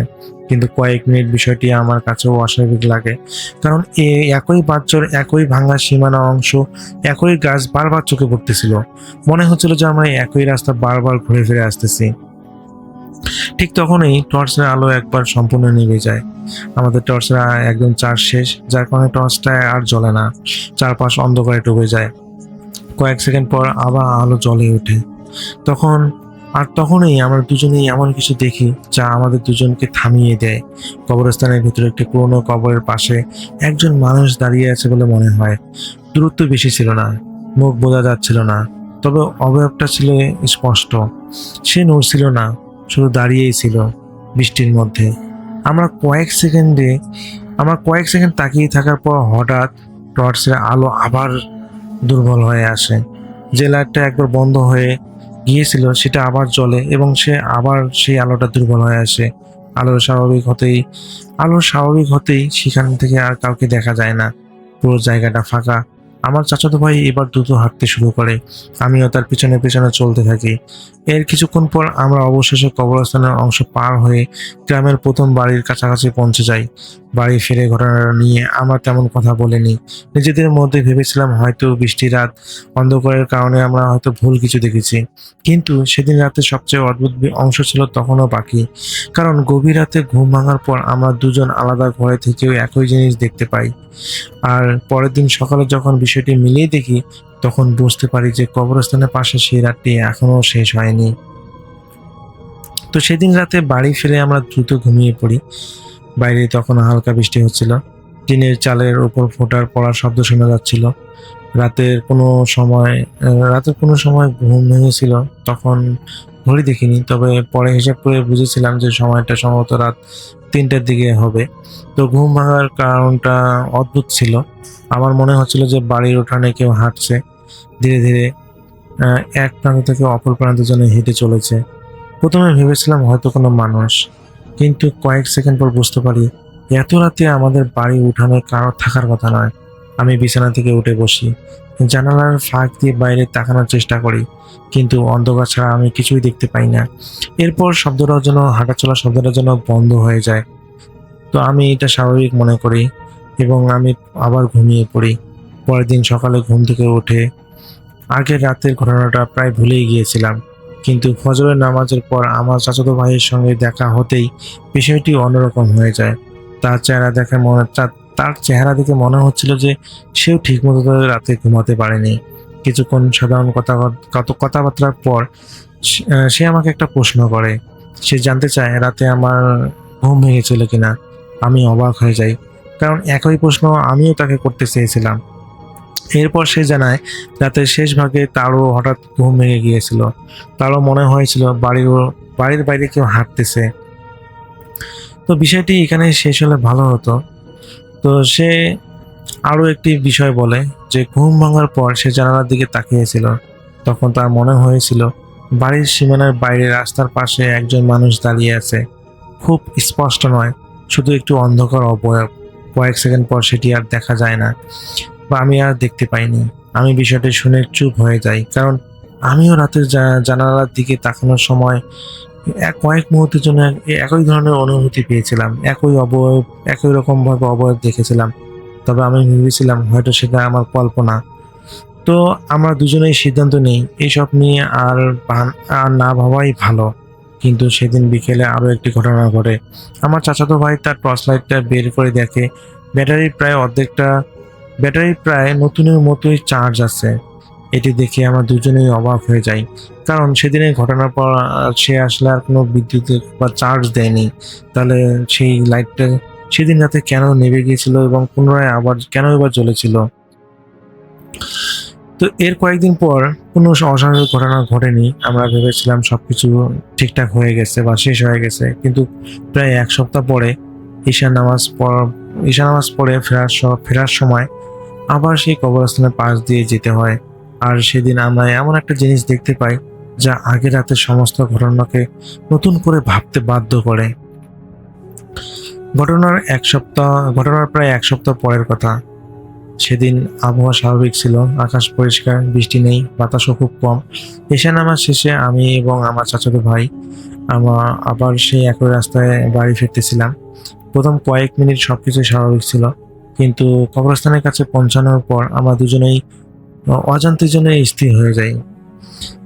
যেন মনে হয় আমরা অনেক ধীর গতিতে, মানে ধীর হয়ে যাই। হয়তো আগের ঘটনার স্মৃতি তখনও আমাদের মাথার মধ্যে ছিল। তো রাস্তার পাশে দাঁড়িয়ে থাকা বাজারগুলো আগের মতোই অন্ধকার হয়েছিল, তবে সেদিন টর্চের আলো পরিষ্কার ছিল এবং চারপাশ ভালোভাবেই দেখা যাচ্ছিল। আমরা কবরস্থানের মাঝামাঝি অংশে পৌঁছানোর পর হঠাৎ আমার চাচাতো ভাই থেমে যায়। আমি তার দৃষ্টি অনুসরণ করে সামনে তাকাই এবং কবরস্থানের ভিতরে একটি পুরনো কবরের পাশে কিছু একটা পড়ে থাকতে দেখা যাচ্ছিল। প্রথমে মনে হয় কোনো কাপড়, কিন্তু আলো ফেলতেই বোঝা যায় সেটি একটি ছাতা। আমরা দুজনেই কয়েক সেকেন্ড চুপ করে দাঁড়িয়ে থাকি, কারণ ছাতাটি দেখতে হুবহু সেই ছাতার মতো ছিল যেটি নিয়ে আমরা আগের সপ্তাহে মসজিদে গিয়েছিলাম। বিষয়টি অদ্ভুত লাগলেও আমরা কবরস্থানের ভিতরে যাইনি, দূর থেকে তাকিয়েই হাঁটা শুরু করি। বাড়ি ফিরে আমি নিজের ছাতাটা খুঁজে দেখি, সেটা যথারীতি ঘরের কোণেই রাখা আছে। তাহলে কবরস্থানের ভিতরে যে ছাতা দেখা গিয়েছিল সেটা আসলে কোন ছাতা, এটা আমি ব্যাখ্যা এখন পর্যন্ত খুঁজে পাইনি। এরপর ধীরে ধীরে বিষয়টি ভুলে যেতে শুরু করি, কিন্তু ঘটনার শেষ অংশটি ঘটে কয়েকদিন পর। এক রাতে আমার চাচাতো ভাই আমাকে জানায় সেই ঘটনার পর থেকে তার একটা বিষয় বারবার মনে হচ্ছে। সেদিন কবরস্থানের পাশে দাঁড়িয়ে থাকা অবয়বটা যখন আমরা দেখেছিলাম, তখন সে শুধু মানুষটিকেই দেখিনি, তার মনে হচ্ছিল অবয়বটা আমাদের দিকেও তাকিয়েছিল। কিন্তু সেই বিষয়টি আমাকে বলেনি, কারণ আমাকে অযথা ভয় দিতে সে চায়নি। কথাটা শোনার পর আমারও একটি কথা মনে পড়ে। সেদিন টর্চ নেমে যাওয়ার ঠিক আগ মুহূর্তে আমার মনে হয়েছিল যে কবরস্থানের ভিতরে অন্ধকারের অংশে কেউ দাঁড়িয়ে আছে। আমি সেটাকে কল্পনা ভেবেছিলাম, তাই কাউকে বলিনি। আমরা দুজনেই বুঝতে পারি একই ঘটনার কিছু অংশ আমরা একে অপরের কাছ থেকে লুকিয়ে রেখেছিলাম, আর সেই অংশগুলো একত্র করলে পুরো ঘটনাটা আরো রহস্যময় হয়ে ওঠে। এরপর আর কখনোই এমন কিছু ঘটেনি। আমরা এখনো সেই মসজিদে নামাজ পড়ি। এখনো ওই রাস্তার কিছু অংশ এখন অবশ্য ওই রাস্তার কিছু অংশ পাকা হয়েছে, আশেপাশে অনেক পরিবর্তন এসেছে, কিন্তু কবরস্থানটি এখনো আগের জায়গাতেই আছে। মাঝে মাঝে সেই রাস্তা দিয়ে হাঁটার সময় 2016 সালের সেই বৃষ্টির রাতের কথা মনে পড়ে যায়। আজও আমরা নিশ্চিত নই সেদিন আসলে কি ঘটেছিল। তো হয়তো রাত বা বৃষ্টি অন্ধকার আমাদের চোখকে বিভ্রান্ত করেছিল, নয়তোবা হয়তো কোনো অশরীরীর উপস্থিতি সেখানে ছিল, যেটা আজ পর্যন্ত আমরা সেটা কল্পনা করলে খুবই ভয় পেয়ে যাই। তো রাসেল ভাই, এটাই ছিল ঘটনাটা আমার একটা আত্মীয়ের কাছ থেকে সংগৃহীত। তার নাম ঠিকানা আমি অলরেডি বলেছি, কিন্তু তার নাম সে বলতে নিষেধ করেছে, যার কারণে আমি নামটা বলতেছি না। আমার কাছে ঘটনাটা খুবই ভালো লেগেছিল, যার কারণে আমি তার মতো করে ঘটনাটা আমার কাছে শেয়ার করলাম। যদি আপনার কাছে ঘটনাটা ভালো লেগে থাকে তাহলে লিসেনারদের কাছে শেয়ার করবেন। আর লিসেনারদের কাছে রিকোয়েস্ট, ঘটনাটা যদি আপনাদের ভালো লেগে থাকে তাহলে আপনারা কমেন্ট করে জানিয়ে দিবেন, তাহলে আমরা পরবর্তীতে আরো ঘটনা পাঠাতে উৎসাহিত হব। তো সবাই ভালো থাকবেন, সুস্থ থাকবেন, এই প্রত্যাশায়। আল্লাহ হাফেজ।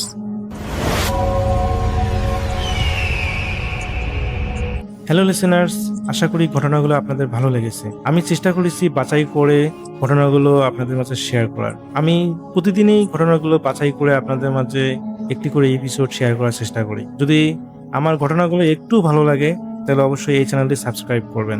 আর আপনারা কোথা থেকে এই ঘটনাগুলো শুনতেছেন, যদি আপনাদের ঠিকানাগুলো জানান তাহলে আমি অনেক কৃতজ্ঞ হব। তাহলে আমি বুঝতে পারবো যে আপনারা কোথা থেকে শুনতেছেন। এছাড়াও আপনাদের মাঝে যদি কোনো ঘটনা থেকে থাকে তাহলে অবশ্যই আমাদের ইমেলে দেওয়া ঠিকানায় ঘটনাটা পাঠাবেন। তাহলে নেক্সট এপিসোডে আপনার সেই ঘটনাটা আমরা রাসেল ভাইয়ের মাধ্যমে অথবা আমরা নিজেরা পড়ে শোনাবো। তো ভালো থাকবেন, সুস্থ থাকবেন, এই প্রত্যাশায় আজকের মতো বিদায় নিচ্ছি। আল্লাহ হাফেজ।